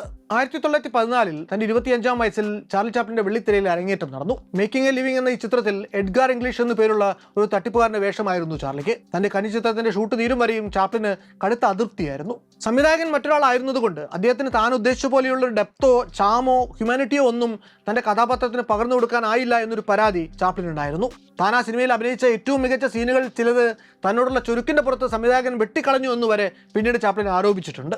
ഇങ്ങനെ അസംതൃപ്തികൾ പലതും അലട്ടിയെങ്കിലും ഒടുവിൽ സിനിമ പുറത്തിറങ്ങിയപ്പോൾ അത് കാണികൾക്ക് വളരെ ഇഷ്ടമായി. മാക്സ് സെനറ്റിനും താൻ അവതരിപ്പിച്ച പുതിയ നടന്റെ ആദ്യ സിനിമയിലെ പ്രകടനം ശരാശരി താഴെയാണെന്ന് മാത്രമേ അന്ന് തോന്നുന്നുള്ളൂ. അടുത്ത സിനിമ മേബൽ സ്ട്രേഞ്ച് പ്രെഡിക്കമെന്റ് ഷൂട്ട് ചെയ്യുന്നതിനിടയ്ക്ക് ചാപ്ലിന്റെ വേഷവിധാനങ്ങളിൽ കുറച്ച് വ്യത്യസ്തത വേണം എന്നൊരു നിർദ്ദേശം സെനറ്റ് മുന്നോട്ട് വയ്ക്കുന്നു. അയാൾ ചാർലിയോട് പറഞ്ഞത്, നമുക്ക് കാണാൻ കോമാളി ലുക്കുള്ള എന്തെങ്കിലും ഒരു വെറൈറ്റി വേഷം വേണം, പോയി അങ്ങനെ എന്തെങ്കിലും ഒന്ന് ഇട്ടുകൊണ്ട് വരൂ എന്ന് മാത്രമായിരുന്നു. ഇത് കേട്ട് വസ്ത്രം മാറാൻ പോകുന്ന ചാപ്ലിൻ തൻ്റെ പക്കലുണ്ടായിരുന്ന വസ്ത്രങ്ങളിലും ആക്സസറികളിൽ നിന്ന് ഏറ്റവും വിയേർഡായിട്ടുള്ള രീതിയിലുള്ള ഒരു കോമ്പിനേഷൻ ഉണ്ടാക്കിയെടുക്കുകയായിരുന്നു. ഒരു ബാഗി പാൻസ്, ഒരു ടൈറ്റായ കോട്ട്, ഓവർസൈസ്ഡ് ഷൂ, വാക്കിംഗ് സ്റ്റിക്ക്, തലയിൽ ഒരു ഡെർബി ഹാറ്റ്, ഇങ്ങനെ പരസ്പരം ഒരു തരത്തിലും ചേരാത്ത രീതിക്കൊരു വസ്ത്രവിധാരണം മനഃപൂർവ്വം തിരഞ്ഞെടുക്കുകയായിരുന്നു അന്ന് ചാർലി ചെയ്തത്. പിന്നീട് സെനറ്റ് ഈ ക്യാരക്ടറിന് കുറച്ചുകൂടി പ്രായം തോന്നിക്കണമെന്ന് പറഞ്ഞിരുന്നതുകൊണ്ട് ചെറിയൊരു ഒട്ടിപ്പ് മീശ കൂടി അയാൾ കോസ്റ്റ്യൂമിൻ്റെ ഭാഗമാക്കി. ആ മീശ ഒരു മുറിമീശയാക്കാൻ തീരുമാനിച്ചത് പ്രായം തോന്നിക്കുമ്പോൾ മുഖത്തെ എക്സ്പ്രഷൻസിനെ മാസ്ക് ചെയ്തത് എന്നതുകൊണ്ടാണ്. ഈ കഥാപാത്രം എന്താണെന്നോ കഥ എന്താണെന്നോ ഒന്നും ചാർലിക്ക് ഒരു ധാരണയുമില്ലായിരുന്നു. എന്നാൽ ഇങ്ങനെ വേഷമിട്ട് മുറിക്കുള്ളിലൊന്നും ഉലാത്തിയപ്പോൾ തന്നെ തന്നിലേക്ക് ആ സാങ്കല്പിക കഥാപാത്രത്തിന്റെ ആത്മാവ് പ്രവേശിക്കും പോലെ അയാൾക്ക് തോന്നി. അകത്തു വെച്ച് പ്രാക്ടീസ് ചെയ്ത മാനറിസങ്ങൾ ചാർലി പുറത്ത് സെനറ്റിന് മുന്നിലും ആവർത്തിച്ചു. താൻ കാണിച്ചത് അയാൾക്ക് ഇഷ്ടമായി എന്ന് തോന്നിയതോടെ തന്റെ മനസ്സിൽ രൂപം കൊണ്ടുവന്ന ഈ കഥാപാത്രത്തെക്കുറിച്ച് ചാർലി കൂടുതൽ വാചാലനാകുന്നുണ്ട്. ഈ മനുഷ്യനിൽ ഒരുപാട് സ്വഭാവ സവിശേഷതകളുണ്ട്. ഇയാളൊരു സഹൃദയനാണ്, ഉള്ളിൽ കവിത്വമുള്ളവനാണ്, ഈ വിദ്വാൻ ഒരു പണ്ഡിതൻ കൂടിയാണ്. ഇയാൾ സംഗീതത്തിൽ അപാരമായ അവഗാഹമുള്ളവനാണ്, ഒരു കുലീനനാണ്. പോളോ കളിയിലുമുണ്ട് ഇയാൾക്ക് കമ്പം. പകൽക്കിരാവ് കാണലാണ് പ്രധാന നേരം പോക്ക്. കാൽപ്പനിക ലോകത്ത് സാഹസിക സ്വപ്നങ്ങളും കണ്ട് നടക്കുന്ന ഒരു ഏകാഗിയാണ് ഇയാൾ. നിലത്ത് വീട് കിടക്കുന്ന സിഗരറ്റ് കുറ്റികൾ പെറുക്കിയെടുക്കാനും മാത്രം സിവിക് സെൻസ് ഉള്ളയാളാണ്. അതേസമയം ഒരു കൊച്ചു കുഞ്ഞിൽ നിന്ന് മിഠായി കട്ടെടുക്കാനും മാത്രം വികൃതിയും ഇയാൾക്കുണ്ട്. അതേസമയം ദേഷ്യം വല്ലാതെ തോന്നുമ്പോൾ ആൺപെൺ വ്യത്യാസമില്ലാതെ മുന്നിൽ കാണുന്ന ആരുടെയും പൃഷ്ഠത്തിന് തൊഴിക്കാനും ഇയാൾക്ക് യാതൊരു മടിയുമില്ല. ഇങ്ങനൊരു വിവരണമാണ് ചാർലി സെനറ്റിന്റെ പുതിയ കഥാപാത്രത്തെക്കുറിച്ച് അപ്പോൾ നൽകുന്നത്. അപ്പോൾ ആ നിമിഷം അവിടെ വെച്ച് തട്ടിക്കൂട്ടിയ കഥാപാത്രം എന്ന മട്ടിലാണ് തൻ്റെ ആത്മകഥയിൽ ചാപ്ലിൻ ഇതിനെ അവതരിപ്പിച്ചതെങ്കിലും ഇങ്ങനെയൊരു കഥാപാത്രം ചാപ്ലിൻ്റെ മനസ്സിൽ കിടന്ന് വർഷങ്ങളായി കളിക്കുന്നുണ്ടായിരുന്നു എന്നത് നമുക്ക് ഊഹിക്കാവുന്നതാണ്. ദ ലിറ്റിൽ ട്രാംപ് എന്ന് പിന്നീട് സിനിമാ ലോകം വിളിച്ച ഈ കഥാപാത്രം പിന്നീട് 1915 ചാർലി ചാപ്ലിൻ സംവിധാനം ചെയ്ത ഒരു സിനിമയുടെ ശീർഷക കഥാപാത്രം കൂടി ആവുന്നുണ്ട്. ട്രാംപ് എന്ന ഇംഗ്ലീഷ് വാക്കിന് ഊരുതണ്ടി, നാടോടി, ഏഴാംകൂലി എന്നൊക്കെയാണ് അർത്ഥമുള്ളത്. അന്നുവരെയും അമേരിക്കൻ സിനിമയിൽ ഈ ട്രാംപ് കഥാപാത്രങ്ങൾ വില്ലന്മാരുടെ, പോക്കറ്റടിക്കാരുടെ അല്ലെങ്കിൽ കൊള്ളക്കാരുടെ ഒക്കെ വേഷത്തിൽ മാത്രമാണ് സ്ക്രീനിൽ പ്രത്യക്ഷപ്പെട്ടിരുന്നത്. ഒരു ട്രാംപിനെ ഹീറോ അല്ലെങ്കിൽ റൊമാൻറ്റിക് ഫിഗറായി വെള്ളിത്തിരയിൽ അവതരിപ്പിച്ചത് തന്നെ വളരെ ബോൾഡ് ആയിട്ടുള്ളൊരു തീരുമാനമായിരുന്നു. താൻ ഈ പുതുതായിട്ട് അവതരിപ്പിച്ച കഥാപാത്രം അന്നോളം അമേരിക്കൻ ജനത കണ്ട് ശീലിച്ചതിൽ നിന്ന് വ്യത്യസ്തമാണ് എന്ന് മറ്റാരെക്കാളും ചാർലി ചാപ്ലിന് നന്നായിട്ട് അറിയാമായിരുന്നു. ആ വേഷത്തിലേക്ക് അങ്ങോട്ട് കയറി കഴിഞ്ഞാൽ പിന്നെ എവിടെ നിന്നാണെന്ന് അറിയില്ല, തികച്ചും വന്യമായിട്ടുള്ള പുതുപുത്തൻ ആശയങ്ങളുടെ വരവായി ചാർലിയുടെ തലച്ചോറിലേക്ക്. അമേരിക്കൻ സൊസൈറ്റിയുടെ എല്ലാ തട്ടിലും പെട്ട മനുഷ്യരെ ചാർലി അവതരിപ്പിച്ച ഈ ട്രാംപ് കഥാപാത്രം ആകർഷിച്ചു. ദാരിദ്ര്യം, അനീതി, സാക്ഷാത്കരിക്കപ്പെടാതെ പോകുന്ന പ്രണയം എന്നിങ്ങനെയുള്ള വിഷയങ്ങളായിരുന്നു ട്രാംപിന്റെ സ്ഥിരം പ്രമേയം എന്നതും ജനങ്ങളെ ആ കഥാപാത്രത്തെ ഇഷ്ടപ്പെടാൻ പ്രേരിപ്പിച്ചു. ലണ്ടനിലെ തെരുവുകളിൽ ദാരിദ്ര്യത്തിന്റെ കൈപ്പുനീർ ആവോളം കുടിച്ചു പരിചയമുള്ള ചാപ്ലിന് ആ പാതാള ലോകത്തിന്റെ രീതികൾ മറ്റാരെക്കാളും പരിചയമുണ്ടായിരുന്നു. ദാരിദ്ര്യത്തിന് പിന്നെ ഇംഗ്ലണ്ട് എന്നോ അമേരിക്ക എന്നോ ഭേദമില്ലല്ലോ. ശരീരചലനങ്ങളെ പരമാവധി പ്രയോജനപ്പെടുത്തിക്കൊണ്ട് കോമഡി ഉണ്ടാക്കാനുള്ള ചാപ്ലിന്റെ സവിശേഷ സിദ്ധി കൂടി ആയതോടെ ട്രാംപിന് ഒരു ഇന്റർനാഷണൽ അപ്പീൽ തന്നെ കിട്ടുന്നു. ഈ കഥാപാത്രത്തിന്റെ രൂപവും ഭാവവും ഡിസൈൻ ചെയ്യുന്നതിൽ ചാപ്ലിന് പ്രചോദനമായിട്ട് പ്രവർത്തിച്ചിട്ടുള്ളത് പ്രധാനമായും 2 പേരാണ്. ഒന്നാമൻ അന്നത്തെ പ്രസിദ്ധ മ്യൂസിക് ഹോൾ പെർഫോമർ ആയിട്ടുള്ള ഡാൻ ലെനോ. തമ്മിൽ ചേരാത്ത വസ്ത്രങ്ങൾ ധരിച്ചുകൊണ്ടുള്ള ട്രാംപിന്റെ ലുക്ക് കടമെടുത്തിട്ടുള്ളത് ഡാൻ ലെനോയുടെ സ്റ്റേജ് പെർഫോമൻസ് ഫിഗറുകളിൽ നിന്നാണ്. ചാപ്ലിന്റെ അമ്മാവൻ നടത്തിയിരുന്ന പബ്ബിനോട് ചേർന്ന് കുതിരകളെ പരിചരിച്ചിരുന്ന ആളാണ് റമി. നീരുവന്ന് വളഞ്ഞിരിക്കുന്ന കാലുകൾ നീട്ടിവെച്ചുള്ള അയാളുടെ വിചിത്രമായ നടത്തം കണ്ട ചാപ്ലിന് അന്ന് തന്നെ അതിലൊരു കോമഡി ഉണ്ടെന്ന് തോന്നിയിരുന്നു. ആദ്യമായി റമ്മിയെ കണ്ട ദിവസം രാത്രി അയാൾ വീട്ടിലെത്തിയ ശേഷം ഈ റമ്മിയുടെ നടത്തം അനുകരിക്കാൻ ശ്രമിച്ചു. സ്വന്തം അമ്മയ്ക്ക് മുന്നിൽ ചാപ്ലിൻ ഈ നടത്തം അനുകരിച്ച് കാണിച്ചപ്പോൾ അവർ ചിരിച്ച് മണ്ണ് കപ്പിപ്പോയി. പിന്നീടുള്ള ദിവസങ്ങളിൽ തനിക്ക് വീട് കിട്ടിയ നടത്തത്തെ അയാൾ പരിഷ്കരിച്ച് കൊണ്ടുവരികയായിരുന്നു. അതെപ്പോൾ ആരുടെ മുന്നിൽ അയാൾ ആവർത്തിച്ചോ അവരൊക്കെ തലയറിഞ്ഞ് ചിരിക്കാൻ തുടങ്ങിയതോടെ എന്നെങ്കിലും ഒരിക്കൽ ഒരു കഥാപാത്രത്തിൽ ഇത് പ്രയോജനപ്പെടുത്തണമെന്ന് കരുതി വെച്ചിരുന്ന ചാപ്ലിന് പിന്നീട് ഒരു അവസരം കിട്ടുന്നത് ഈ ട്രാംപിന്റെ റിഹേഴ്സൽ ക്യാമ്പിൽ വെച്ചായിരുന്നു എന്ന് മാത്രം. അന്നൊക്കെ കീസ്റ്റോൺ സ്റ്റുഡിയോസ് അവരുടെ സിനിമകൾ അങ്ങനെ ബൗണ്ട് സ്ക്രിപ്റ്റ് ആയിട്ടൊന്നും ആയിരുന്നില്ല ഷൂട്ട് ചെയ്തിരുന്നത്. കഥാപരിസരം ആദ്യമേ സംവിധായകന്റെ മനസ്സിലുണ്ടാകും. അഭിനേതാക്കൾ അവരവരുടെ മനോധർമ്മത്തിനനുസരിച്ച് അതിനെ വ്യാഖ്യാനിച്ച് ഇംപ്രൂവൈസ് ചെയ്തുകൊണ്ട് ഓരോരോ കോമാളിത്തങ്ങൾ ചെയ്യുകയായിരുന്നു പതിവ്. ഈ കാര്യത്തിൽ ചാർലി ചാപ്ലിൻ അഗ്രഗണ്യനായിരുന്നു. പലപ്പോഴും അദ്ദേഹം തൻ്റെ ഇംപ്രൂവൈസേഷൻ ഒന്നുകൊണ്ട് മാത്രം സംവിധായകരുടെ മനസ്സിൽ കരുതിനേക്കാളൊക്കെ 100 ഇരട്ടി മെച്ചപ്പെട്ട രീതിയിൽ കഥാപാത്രങ്ങളെ വെള്ളിത്തിരയിൽ എത്തിക്കുമായിരുന്നു. ലിറ്റിൽ ട്രാമ്പായിട്ട് അഭിനയിക്കുന്ന ആദ്യത്തെ സീൻ ഷൂട്ട് ചെയ്യാൻ വേണ്ടി ചാപ്ലിൻ ക്യാമറയ്ക്ക് മുന്നിൽ വന്നപ്പോൾ ഏറെ രസകരമായിട്ടുള്ള സംഭവങ്ങൾ അരങ്ങേറി. കിടക്കാൻ ഒരിടം തേടി ഒരു ഹോട്ടലിനുള്ളിലേക്ക് കയറിപ്പോയതാണ് ഈ സീനിൽ ട്രാംപ്. ആദ്യമേ അബദ്ധവശാൽ ഒരു സ്ത്രീയുടെ കാലിൽ ചവിട്ടുന്നു. അപ്പോൾ തന്നെ തൻ്റെ തൊപ്പി ഊരി ഒരു കയ്യിൽ പിടിച്ച് കുനിഞ്ഞ് ക്ഷമാപണം നടത്തുന്നു. അടുത്തായി ഒരു വേസ്റ്റ് ബാസ്ക്കറ്റിൽ ചെന്ന് തട്ടുമ്പോൾ അതിനോടും ഇതേ രീതിയിലുള്ള ക്ഷമാപണം ആവർത്തിക്കുന്നു. ഈ ഒരു സീൻ കണ്ടതോടെ 4 പാടിൽ നിന്നും ചിരി പൊട്ടി. പതുക്കെ ആ സിനിമ ഷൂട്ടിംഗ് സെറ്റിൽ ഒരു ആൾക്കൂട്ടം തന്നെ രൂപപ്പെട്ടു. മറ്റുള്ള നടന്മാരും ടെക്നീഷ്യന്മാരും ഒക്കെ ചാപ്ലിന്റെ പ്രകടനം കാണാൻ വേണ്ടി തടിച്ചു കൂടുന്നു. അവരുടെയൊക്കെ റിയാക്ഷൻ, ഓരോ രംഗത്തും അവരിൽ നിന്ന് പുറപ്പെട്ടിരുന്ന പൊട്ടിച്ചിരി, അത്ഭുതം, ഇതൊക്കെ കണ്ടപ്പോൾ തൻ്റെ കഥാപാത്രം ഒരു സക്സസ് ആയി എന്ന് ചാപ്ലിനും ബോധ്യപ്പെട്ടു.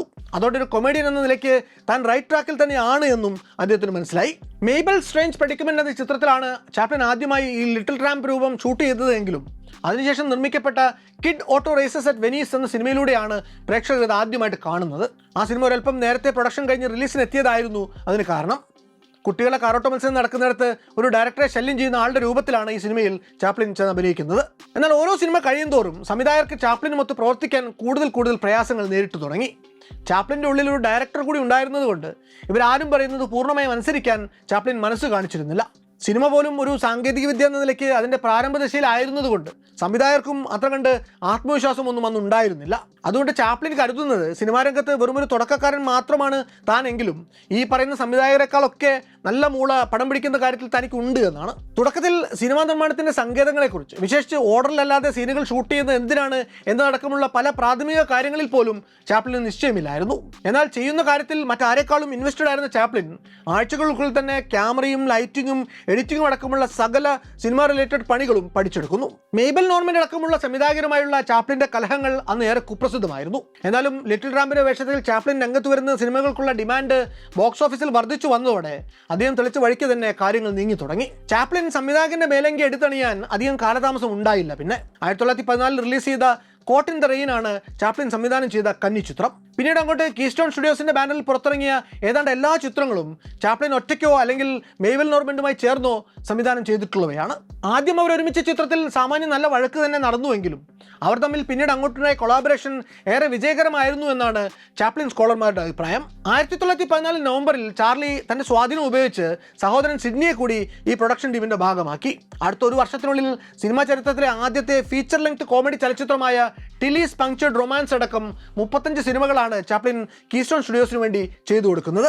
1914 അവസാനത്തോടെ കീസ്റ്റോൺ സ്റ്റുഡിയോസുമായിട്ടുള്ള കരാർ അവസാനിച്ച ശേഷം ചാർലി SNA സ്റ്റുഡിയോസ് എന്ന പേരിൽ ഒരു പ്രൊഡക്ഷൻ ഹൗസുമായി ഒരു കോൺട്രാക്ട് നെഗോഷിയേറ്റ് ചെയ്തെടുക്കുന്നു. ആഴ്ചയിൽ $1250 പ്രതിഫലത്തിന് പുറമെ സൈനിങ് ബോണസായി ഒരു $10,000 വേറെയും ചാർലിക്ക് അവർ ഓഫർ ചെയ്യുന്നു. ഷിക്കാഗോ ആസ്ഥാനമായി പ്രവർത്തിച്ചിരുന്ന SNA സ്റ്റുഡിയോസിന് കാലിഫോർണിയയിലെ നൈൽസിൽ ചെറിയൊരു സ്റ്റുഡിയോ ആണ് അന്നുണ്ടായിരുന്നത്.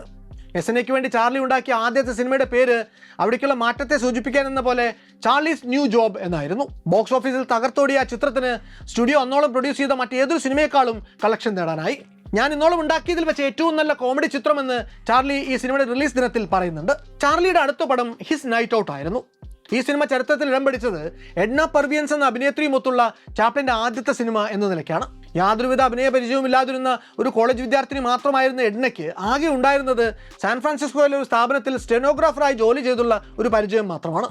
പിന്നീട് ഒരിക്കൽ എഡ്നയുടെ ഓഡിഷൻ ഓർത്തെടുത്തുകൊണ്ട് ചാർലി പറയുന്നത് ഉണ്ടക്കണ്ണുകളും നിരൂപിച്ച വെള്ളപ്പല്ലുകളും തുടുത്ത ചുണ്ടുകളുമുള്ള ഒരു സുന്ദരി കുട്ടിയായിരുന്നു അവളെന്നാണ്. എഡ്നയുടെ രൂപം അത്യാകർഷകമായിരുന്നുവെങ്കിലും അവളുടെ കണ്ണുകളിൽ അസ്വാഭാവികമായിട്ടുള്ള ഒരു സങ്കടവും ഗൗരവവും എല്ലാം താൻ നിഴലിച്ചു കണ്ടു എന്ന് ചാർലി പിന്നീട് എഴുതിയിട്ടുണ്ട്. വളരെ റിസർവ്ഡ് ആയിട്ടിരുന്ന ആ കുട്ടിക്ക് അഭിനയിക്കാനുള്ള കഴിവുണ്ടോ, അവൾക്ക് ഹ്യൂമർ സെൻസും കോമിക് ടൈമിംഗും ഒക്കെ ഉണ്ടോ എന്നൊന്നും പരീക്ഷിച്ചറിയാൻ അന്ന് ചാർലി മിനക്കെടുന്നില്ല. എന്തോ ആദ്യത്തെ ദർശനത്തിൽ തന്നെ തോന്നിയ ഇഷ്ടത്തിന്റെ പേരിൽ മാത്രം അദ്ദേഹം അവളെ തിരഞ്ഞെടുത്തു. ഒന്നുമില്ലെങ്കിലും സിനിമയിൽ അലങ്കാരത്തിന് സുന്ദരിയായ ഒരു നടി ഇരിക്കട്ടെ എന്നേ ചാർലി അപ്പോൾ കാണുന്നുള്ളൂ. ആ ഒരു തീരുമാനത്തോടെ പിറന്നു വീഴുന്നത് നിശബ്ദ ചലച്ചിത്ര യുഗത്തിലെ ഏറ്റവും ഐക്കോണിക് ആയിട്ടുള്ള താരജോഡികളിലൊന്നാണ്. അവിടെ നിന്ന് അങ്ങോട്ട് ചാപ്ലിന്റെ ജോഡിയായി ആകെ മൊത്തം 30 സിനിമകളിൽ അഭിനയിച്ചിട്ടുള്ള എഡ്ന അദ്ദേഹത്തെ ക്രിയേറ്റീവായി പ്രചോദിപ്പിച്ച മ്യൂസും അടുത്ത 8 വർഷത്തെ കാലത്തെ അദ്ദേഹത്തിന്റെ ഇഷ്ട നായികയുമായി മാറി. ചാർലി ചാപ്ലിന്റെ ഏറ്റവും മികച്ച ഓൺ സ്ക്രീൻ പാർട്ട്ണറായി പല സിനിമാ നിരൂപകരും ഇന്നും കണക്കാക്കുന്നത് ഇതേ എഡ്നെ തന്നെയാണ്. കീസ്റ്റോൺ സ്റ്റുഡിയോസിലായിരുന്നപ്പോൾ ചാപ്ലിന് യാന്ത്രികമായി തുടർച്ചയായി സിനിമകൾ ഇറക്കിക്കൊണ്ടിരിക്കേണ്ട ഗതികേടുണ്ടായിരുന്നു. ഇവിടെ SNAയിൽ അദ്ദേഹത്തിന് ധാരാളം സമയം കിട്ടി. അതോടൊപ്പം ചാപ്ലിന്റെ പ്രതിഭയ്ക്കും ഭാവനയ്ക്കും യഥേഷ്ടം വിഹരിക്കാനും അവസരം കിട്ടി. അങ്ങനെയാണ് ചാർലി ചാപ്ലിന്റെ ആദ്യത്തെ ക്ലാസിക് എന്നറിയപ്പെടുന്ന ദ ട്രാംപ് എന്ന സിനിമയുടെ പിറവി. ട്രാംപ് എന്ന ചാപ്ലിന്റെ ഐക്കോണിക് കഥാപാത്രം ഈ സിനിമയിൽ കേവലം ഒരു ഹാസ്യ കഥാപാത്രം മാത്രമല്ല, അങ്ങേറ്റം ലോലഹൃദയനായ വളരെ വൾണറബിൾ ആയിട്ടുള്ള ഒരു സാധാരണക്കാരനാണ്. കോമഡിയും ഇമോഷണൽ ഡെപ്തും ഒരുപോലെ നിലനിർത്തിയ ഈ ചിത്രം അന്നുവരെ പിന്തുടർന്നു പോന്നിരുന്ന അബ്സേർഡ് ആയിട്ടുള്ള സ്ലാപ്സ്റ്റിക് കോമഡിയിൽ നിന്നുള്ള ഒരു വ്യതിയാനം കൂടിയായിരുന്നു. തികച്ചും നൂതനമായ ഒരു കഥാഖ്യാന ശൈലി. ക്ലൈമാക്സിൽ ഒഴിഞ്ഞ നിരത്തിലൂടെ ഹതാശനായി നടന്നു നീങ്ങുന്ന ട്രാമ്പിനെ കാണിച്ചുകൊണ്ട് കാണികളെ സങ്കടപ്പെടുത്തിക്കൊണ്ടാണ് ചാപ്ലിൻ ഈ സിനിമ അവസാനിപ്പിക്കുന്നത്. ട്രാമ്പ് റിലീസായ ശേഷം ചാപ്ലിൻ മാനിയ അതിന്റെ പരകോടിയിലെത്തുന്നു. 1917 മാർച്ച് മാസത്തിലിറങ്ങിയ ഫോട്ടോ പ്ലേ മാസികയിൽ വന്നൊരു റിപ്പോർട്ടിൽ പറഞ്ഞിരുന്നത് കഴിഞ്ഞ 2 ആഴ്ചയായി ചാപ്ലിന്റെ സിനിമ കാണാൻ വേണ്ടി കൊട്ടക നിറഞ്ഞു കവിഞ്ഞെത്തിയ പ്രേക്ഷകർ തലകുത്തി മറിഞ്ഞ് ചിരിച്ചതുകൊണ്ട് അമേരിക്കയിലെ മിക്ക തിയേറ്ററുകളിലെയും കസേരയുടെ നട്ടും ബോൾട്ടും ഇളകിപ്പോയി എന്നാണ്. ആളുകൾ ചാപ്ലിന്റെ ലുക്കും ബോഡി ലാംഗ്വേജും എല്ലാം തങ്ങളുടെ ജീവിതങ്ങളിലേക്ക് തലങ്ങും വിലങ്ങും അനുകരിച്ച് നടപ്പു തുടങ്ങി. ചാർലി ചാപ്ലിന്റെ ഉപസാദൃശ്യ മത്സരങ്ങളും അന്ന് നാട്ടിൽ നിരവധി നടന്നു. പ്രസിദ്ധ ഹാസ്യനടനായിട്ടുള്ള ബോബ് ഹോപ്പ് അദ്ദേഹത്തിന്റെ കരിയറിന്റെ തുടക്കത്തിൽ ചാർലി ചാപ്ലിൻ ലുക്ക് ലൈക്ക് മത്സരത്തിൽ പങ്കെടുത്ത് ഒന്നാമത് എത്തിയിട്ടുണ്ട്. അതുപോലെ സാക്ഷാൽ ചാർലി ചാപ്ലിൻ തന്നെ ഇതുപോലെ ഒരു മത്സരത്തിൽ പങ്കെടുക്കാൻ ചെന്നിട്ട് അദ്ദേഹത്തിന് 3ാം സ്ഥാനം മാത്രമേ കിട്ടിയുള്ളൂ എന്നൊരു ലെജൻഡും പ്രചാരത്തിലുണ്ട്. എന്നാലും അതിന് കൃത്യമായിട്ടുള്ള തെളിവുകളൊന്നും തന്നെ ലഭ്യമല്ല. ന്യൂസ് പേപ്പറുകളിൽ അന്ന് സ്ഥിരമായി ചാപ്ലിൻ കാരിക്കേച്ചറുകൾ അച്ചടിച്ചു വരുമായിരുന്നു. അതുപോലെ ചാപ്ലിൻ തീംഡ് ആയിട്ടുള്ള നിരവധി മെർച്ചൻഡൈസുകളും അന്ന് മാർക്കറ്റിൽ സുലഭമായിരുന്നു. അദ്ദേഹത്തെക്കുറിച്ചുള്ള പാട്ടുകൾ പോലും നാഷണൽ ഹിറ്റുകളായി. ദ ട്രാമ്പിന് ശേഷം നിരവധി ഹിറ്റുകൾ ചാർലി ചാപ്ലിൻ്റെതായിട്ട് പുറത്തു വന്നിട്ടുണ്ട്. ഓരോ കരാറുകൾ അവസാനിക്കുമ്പോഴും അതിൻ്റെ ഇരട്ടി തുകയ്ക്ക് അടുത്ത കരാർ ഒപ്പിടുമായിരുന്നു ചാപ്ലിൻ. സഹോദരൻ സിഡ്നി അപ്പോഴേക്കും ചാപ്ലിൻ്റെ മാനേജർ സ്ഥാനം ഏറ്റെടുത്ത് കഴിഞ്ഞിരുന്നു. 1916 അദ്ദേഹം സഹോദരന് വേണ്ടി മ്യൂച്വൽ ഫിലിം കോർപ്പറേഷനുമായി 12 സോളോ ചിത്രങ്ങൾക്കായി $6,75,000 എന്ന അന്നോളം കേട്ടുകേൾവി പോലും ഇല്ലാതിരുന്ന വലിയ തുകയ്ക്കുള്ള ഒരു കോൺട്രാക്ട് നെഗോഷിയേറ്റ് ചെയ്തെടുത്തു. അന്നത്തെ US കോൺഗ്രസിൽ അംഗങ്ങളായിരുന്ന 96 സെനറ്റർമാരുടെയും വാർഷിക ശമ്പളങ്ങൾ ഒരുമിച്ചെടുത്താൽ കിട്ടുന്ന തുകയേക്കാൾ ഒരല്പം മാത്രം കുറവായിരുന്നു ചാപ്ലിൻ എന്ന ഒരൊറ്റ ആളിൻ്റെ വാർഷിക വരുമാനം എന്നൊരു താരതമ്യം കേൾക്കുമ്പോഴാണ് ഇതെത്ര വലിയ തുകയായിരുന്നു അന്ന് എന്ന് നമുക്ക് ബോധ്യം വരിക. എന്നാൽ തൻ്റെ പ്രതിഫലം ചാപ്ലിന് ക്രിയേറ്റീവ് ഫ്രീഡം തരുന്ന ഒരു കുഷ്യൻ മാത്രമായിരുന്നു. ഒരു മേജർ പബ്ലിഷിംഗ് ഹൗസുമായി നല്ലൊരു തുകയ്ക്ക് കരാറൊപ്പിട്ട ഒരു എഴുത്തുകാരൻ്റെ മാനസികാവസ്ഥ മാത്രമാണ് അപ്പോൾ ചാപ്ലിൻ അനുഭവപ്പെട്ടത്. തൻ്റെ സർഗസൃഷ്ടി നന്നായിട്ട് നിർമ്മിക്കപ്പെടും, ജനങ്ങളിലേക്ക് അത് ഏറ്റവും മികച്ച രീതിയിൽ എത്തിപ്പെടും എന്നുള്ളൊരു ഉറപ്പ് മാത്രമാണ് അത് നൽകിയത്. സമ്പത്തിൻ്റെ കൊടുമുടിയിൽ ഇങ്ങനെ നിൽക്കുമ്പോഴും ചാപ്ലിൻ്റെ മനസ്സിലേക്ക് വന്നത് അമേരിക്കയിൽ വന്നിറങ്ങിയ ശേഷമുള്ള തൻ്റെ ആദ്യത്തെ ദിവസങ്ങളാണ്. ഭാവി എന്തെന്ന് ഒരു എത്തുംപിടിയും കിട്ടാതെ ന്യൂയോർക്കിലെ തെരുവുകളിലൂടെ ആകുലചിത്തനായി ഷോപ്പുകളുടെ കണ്ണാടി ജനാലകളിലൂടെ അകത്തേക്ക് എത്തി നോക്കി അലഞ്ഞു തിരിഞ്ഞു നടന്ന ആ കാലത്തു നിന്ന് താൻ എവിടെ എത്തി നിൽക്കുന്നു എന്ന് അദ്ദേഹം അപ്പോൾ ഓർത്തു. ഭാഗ്യവശാൽ ചാപ്ലിൻ അപ്പോഴും പുതിയ സിനിമകൾ എടുക്കാനുള്ള ഊർജ്ജം നഷ്ടപ്പെട്ടിട്ടില്ലായിരുന്നു. ചാപ്ലിൻ്റെ പല സിനിമകളുടെയും ആശയങ്ങൾ അദ്ദേഹത്തിന് സ്വന്തം ജീവിത അനുഭവങ്ങളിൽ നിന്ന് തന്നെ വീണ് കിട്ടിയവയാണ്. കൺമുന്നിൽ കാണുന്നതെല്ലാം ഒപ്പിയെടുത്ത് ഫയലുകളായിട്ട് സൂക്ഷിക്കുന്ന വലിയൊരു റാക്കാണ് ചാപ്ലിൻ്റെ മനസ്സെന്ന് അദ്ദേഹത്തിൻ്റെ സുഹൃത്തുക്കളിൽ ഒരാൾ ഒരിക്കൽ അഭിപ്രായപ്പെട്ടിട്ടുണ്ട്. ഉദാഹരണത്തിന് മ്യൂച്വൽ ഫിലിംസിന് വേണ്ടി ചാപ്ലിൻ ആദ്യം ചെയ്ത സിനിമയായ ദ ഫ്ലോർ വാക്കർ ന്യൂയോർക്കിലെ ഒരു ഡിപ്പാർട്ട്മെന്റ് സ്റ്റോറിൽ സ്ഥാപിച്ചിട്ടുള്ള എസ്കലേറ്ററിൽ കയറുന്നതിനിടയ്ക്ക് ഒരാൾ തപ്പിത്തടഞ്ഞ് വീണു പോകുന്നത് നേരിൽ കണ്ടതിൽ നിന്ന് പ്രചോദനം ഉൾക്കൊണ്ടുകൊണ്ടാണ് ചാപ്ലിൻ സൃഷ്ടിച്ചത്. അതുപോലെ ദ ക്യൂർ അദ്ദേഹം അത്ലറ്റിക് ക്ലബ്ബിൽ താമസിച്ചിരുന്ന കാലത്തെ ചികിത്സാനുഭവങ്ങളിൽ നിന്നുണ്ടായതാണ്. ബിഹൈൻഡ് ദ സ്ക്രീൻ ചാപ്ലിൻ നിർമ്മിക്കുന്നത് കീസ്റ്റോണിൽ നടന്നിട്ടുള്ള കാര്യങ്ങളുടെ തന്നെ ഒരു പാരഡി എന്ന മട്ടിലാണ്. ചാപ്ലിൻ്റെ ജീവിതാനുഭവങ്ങളുടെ ചൂര് പിന്നീട് വന്ന ഈസി സ്ട്രീറ്റ് എന്ന ചിത്രത്തിലുമുണ്ട്. ടി ഷേപ്പിലുള്ള ഒരു സ്ട്രീറ്റ് സെറ്റ് ആദ്യമായിട്ട് ഉപയോഗിക്കുന്ന ഒരു സിനിമയാണത്.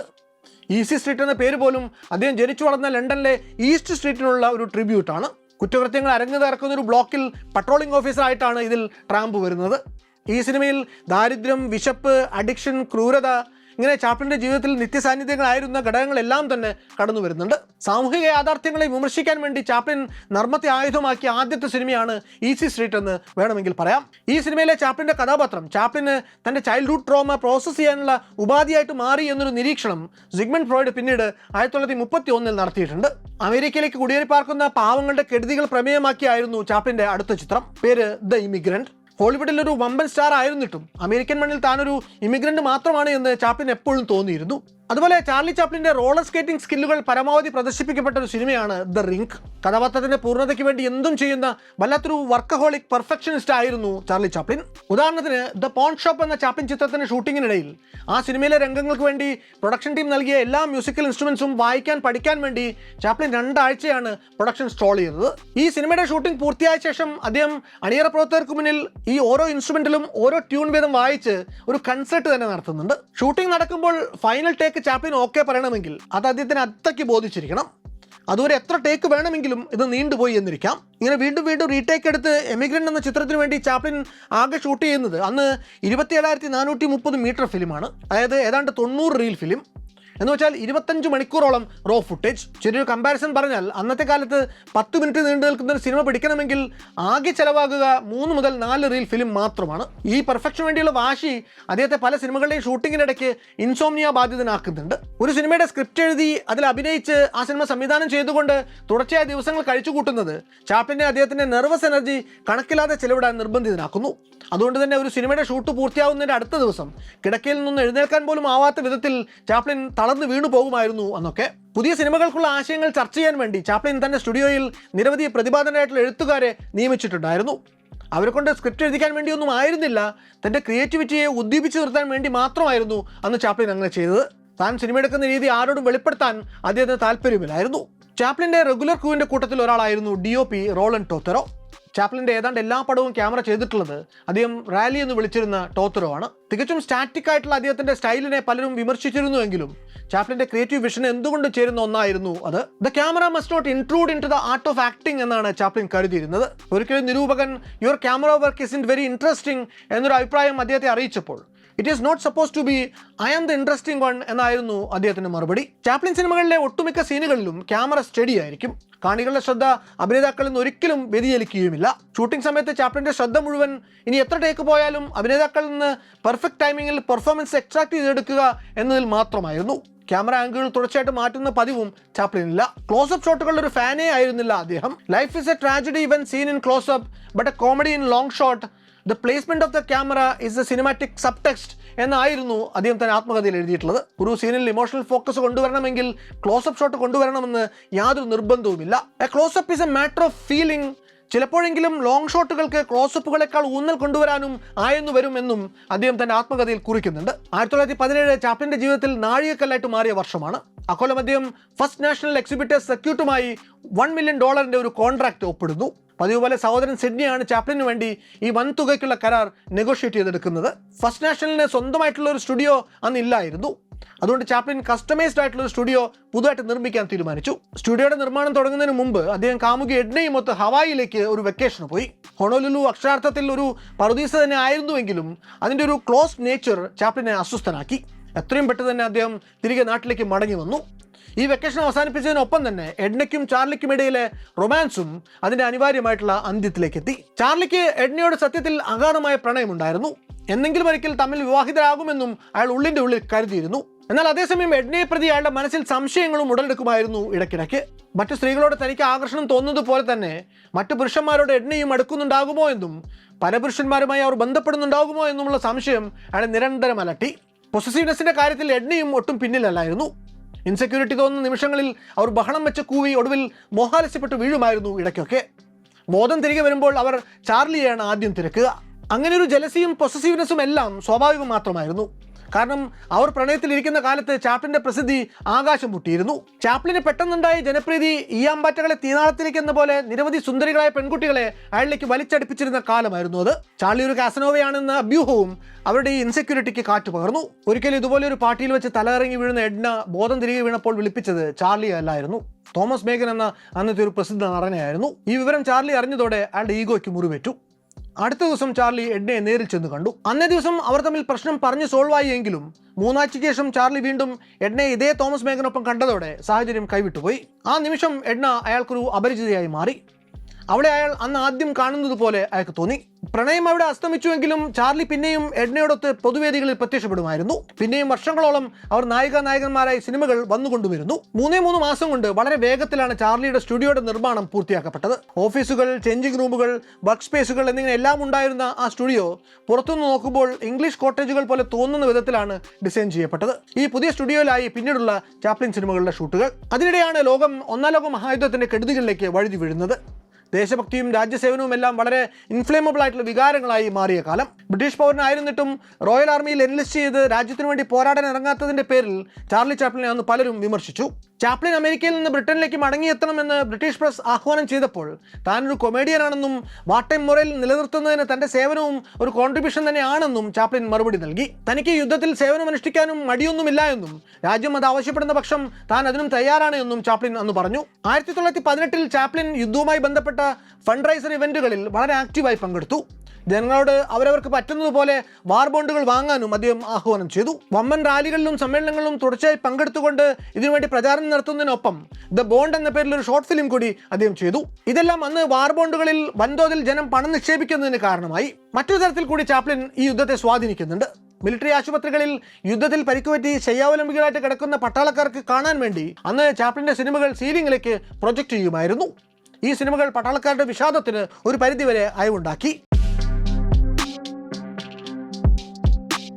അതിനിടെ 1921 ചാപ്ലിന്റെ ആദ്യത്തെ ഫുൾ ലെങ്ത് ഫീച്ചർ ഫിലിമായ ദ കിഡ് പുറത്തിറങ്ങി. ഈ സിനിമയ്ക്ക് ചാർലി ചാപ്ലിന്റെ ജീവിതവുമായി ചെറുതല്ലാത്ത ഒരു ബന്ധമുണ്ട്. ചാർലിക്ക് ഒരു കുഞ്ഞിനെ നഷ്ടപ്പെട്ടതിന്റെ പേരിൽ അദ്ദേഹത്തിന്റെ ജീവിതത്തിൽ അളവറ്റ സങ്കടം നിറഞ്ഞ ഒരു സന്നിഗ്ധ ഘട്ടത്തിലാണ് ഇങ്ങനെ സിനിമയുടെ വർക്കിലേക്ക് അദ്ദേഹം കടക്കുന്നത്. 1918 തുടക്കത്തിൽ ഹോളിവുഡിലെ ഏതോ പാർട്ടിക്കിടയിൽ വെച്ച് ചാപ്ലിൻ 16-കാരിയായ ഒരു സുന്ദരിയെ കണ്ടുമുട്ടുന്നു.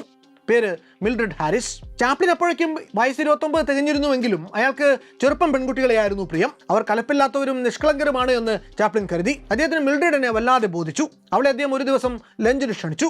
ലഞ്ച് ഡിന്നറിനും, ഡിന്നർ ഡാൻസിങ്ങിനും, ഡാൻസിങ് അവർക്കിടയിൽ ഒരു പ്രണയബന്ധത്തിനും വഴിമാറി. ഒരു ദിവസം താൻ ഗർഭിണിയാണോ എന്ന് സംശയമുണ്ട് എന്ന് മിൽഡ്രഡ് ചാപ്ലിനെ അറിയിച്ചു. പിന്നെ അവളെ വിവാഹം കഴിക്കുകയല്ലാതെ മറ്റൊരു മാർഗമില്ല എന്ന് അയാൾക്ക് തോന്നി. അധികം വൈകാതെ തന്നെ ആ ഗർഭം വെറുമൊരു ഫോൾസലാമായിരുന്നു എന്ന് ഇരുവർക്കും ബോധ്യപ്പെട്ടുവെങ്കിലും അപ്പോഴേക്കും അവരുടെ വിവാഹം കഴിഞ്ഞിട്ടുണ്ടായിരുന്നു. വിവാഹത്തെ പ്രതി ചാപ്ലിന്റെ മനസ്സിലുണ്ടായിരുന്നത് മിക്സ്ഡ് ഫീലിംഗ്സ് ആയിരുന്നു. വേണ്ടത്ര വീണ്ടും വിചാരത്തോടെയല്ല, ചെറിയൊരു തെറ്റിദ്ധാരണ പേരിലാണ് ആ വിവാഹം നടന്നിട്ടുള്ളത്.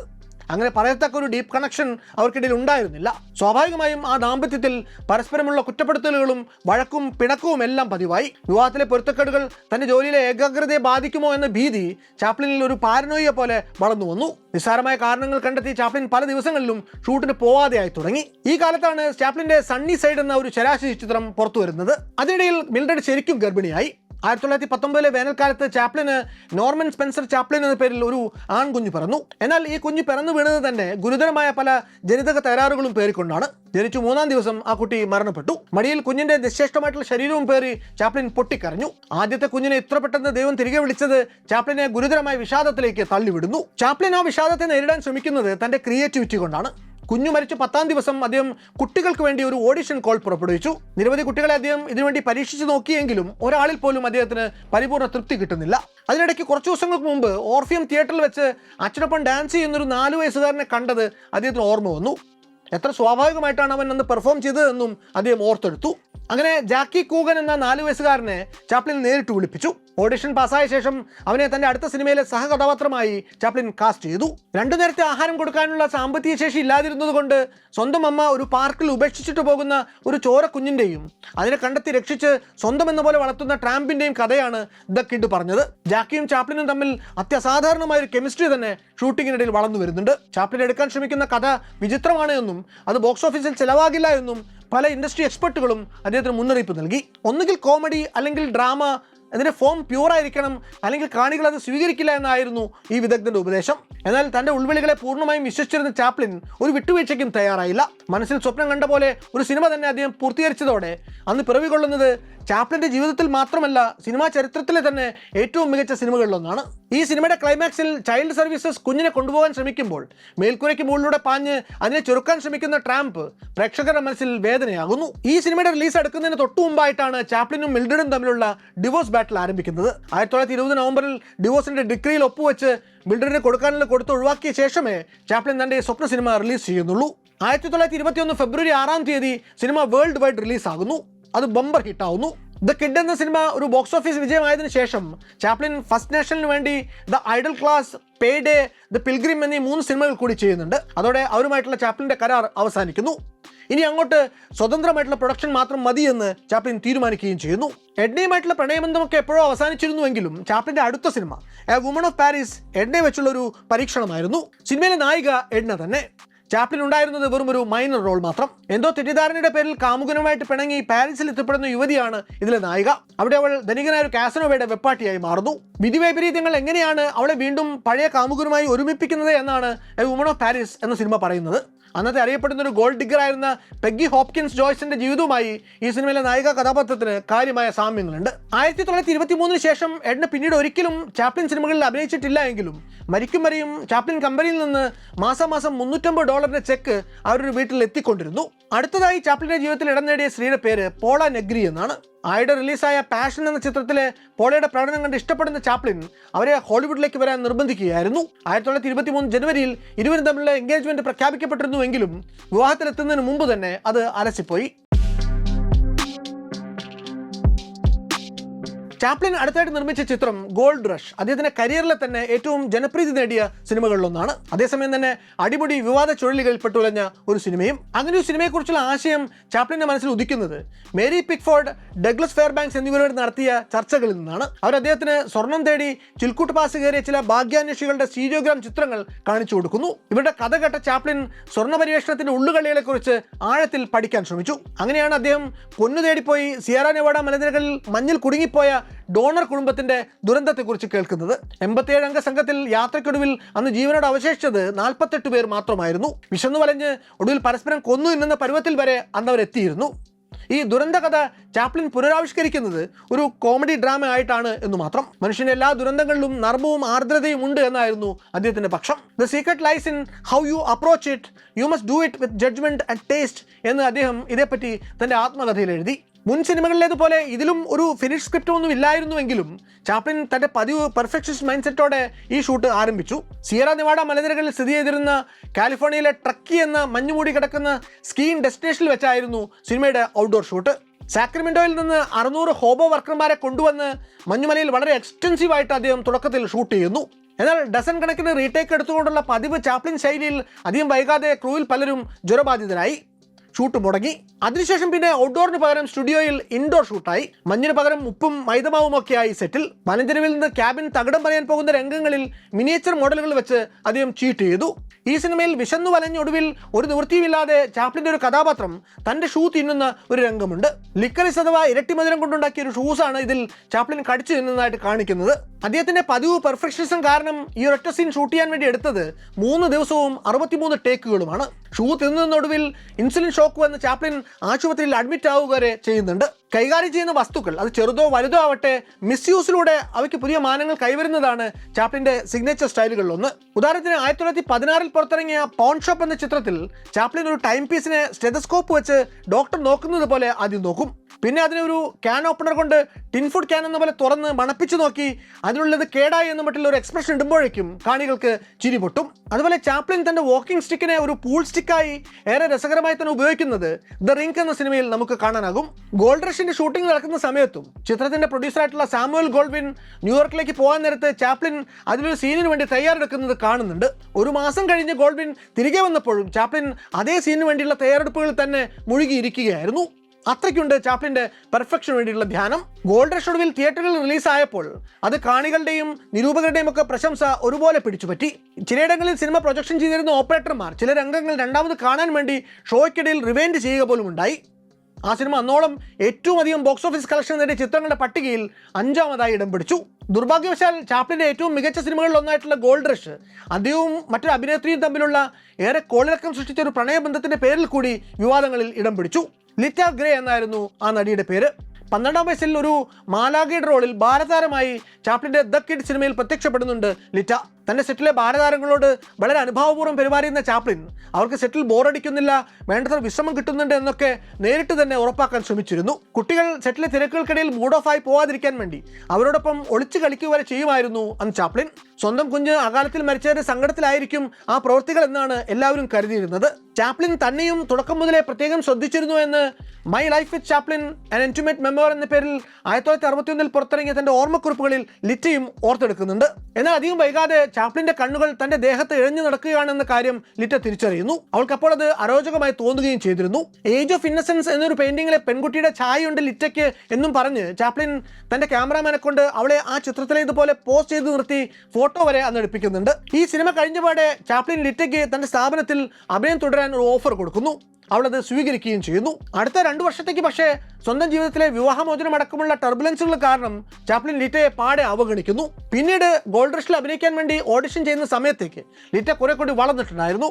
അവൾക്കന്ന് 15.5 വയസ്സാണ് പ്രായം. ദ കിഡിൽ അഭിനയിക്കുന്ന കാലത്ത് തന്നെ ആ അതുല്യ നടനോട് ആരാധന മനസ്സിൽ സൂക്ഷിച്ചിരുന്ന ലിറ്റയ്ക്ക് അപ്പോഴേക്കും അയാളോട് നേരിയ പ്രണയമൊക്കെ തോന്നി തുടങ്ങിയിരുന്നു. ഗോൾഡ് റഷിന്റെ ഷൂട്ടിംഗ് സമയത്ത് ചാപ്ലിൻ ലിറ്റയെ കൂടി ട്രക്കിയിലെ ഔട്ട്ഡോർ ഷൂട്ടിംഗ് ഷെഡ്യൂളിലേക്ക് കൂടെ കൂട്ടുന്നു. ഈ ഒരു ട്രിപ്പിന്റെ സമയത്താണ് ചാപ്ലിൻ ലിറ്റയോട് തന്റെ ഇംഗിതം അറിയിക്കുന്നതും അവർക്കിടയിൽ ഒരു ബന്ധം ഉടലെടുക്കുന്നതും. ഏറെക്കാലത്തേക്ക് അവർ ഈ ബന്ധം മറ്റാരും അറിയാതെ പരമരഹസ്യമായി സൂക്ഷിച്ചു. മകളുടെ ഓരോ ചലനവും സൂക്ഷ്മമായിട്ട് നിരീക്ഷിച്ച് കൂടെ നടന്നിരുന്ന അമ്മ പോലും അത് അറിഞ്ഞില്ല. ഗോൾഡ് റഷിന്റെ പണികൾ യുദ്ധകാലാടിസ്ഥാനത്തിൽ പുരോഗമിക്കുന്നതിനിടയ്ക്കാണ് ലിറ്റ ചാപ്ലിനിൽ നിന്ന് ഗർഭം ധരിക്കുന്നത്. വിവരമറിഞ്ഞ് ഞെട്ടിയ അമ്മ ചാപ്ലിനെ ചെന്ന് കണ്ട് ഈ കാര്യം ഉണർത്തിക്കുന്നു. മാനം കാക്കാൻ വിവാഹമേ ഉള്ളൂ ഒരേയൊരു പോംവഴിയെന്നും അവർ സൂചിപ്പിക്കുന്നു. എന്നാൽ ഇക്കാര്യത്തോടുള്ള ചാപ്ലിന്റെ പ്രതികരണം അവരുടെ പ്രതീക്ഷകൾക്ക് വിരുദ്ധമായിരുന്നു. ലിറ്റയുമായി തനിക്ക് യാതൊരു ബന്ധവുമില്ല എന്ന് വെട്ടിമുറിച്ചു പറയുന്ന ചാപ്ലിൻ ആ കുഞ്ഞിന്റെ പിതൃത്വത്തിൽ നിന്ന് പോലും ഒഴിഞ്ഞു മാറുന്നു. അടുത്ത ദിവസം ലിറ്റയുടെ സാന്നിധ്യത്തിൽ ഒത്തുതീർപ്പ് ചർച്ചകൾ നടന്നപ്പോഴേക്കും ചാപ്ലിൻ കുറെ കൂടി അയഞ്ഞു.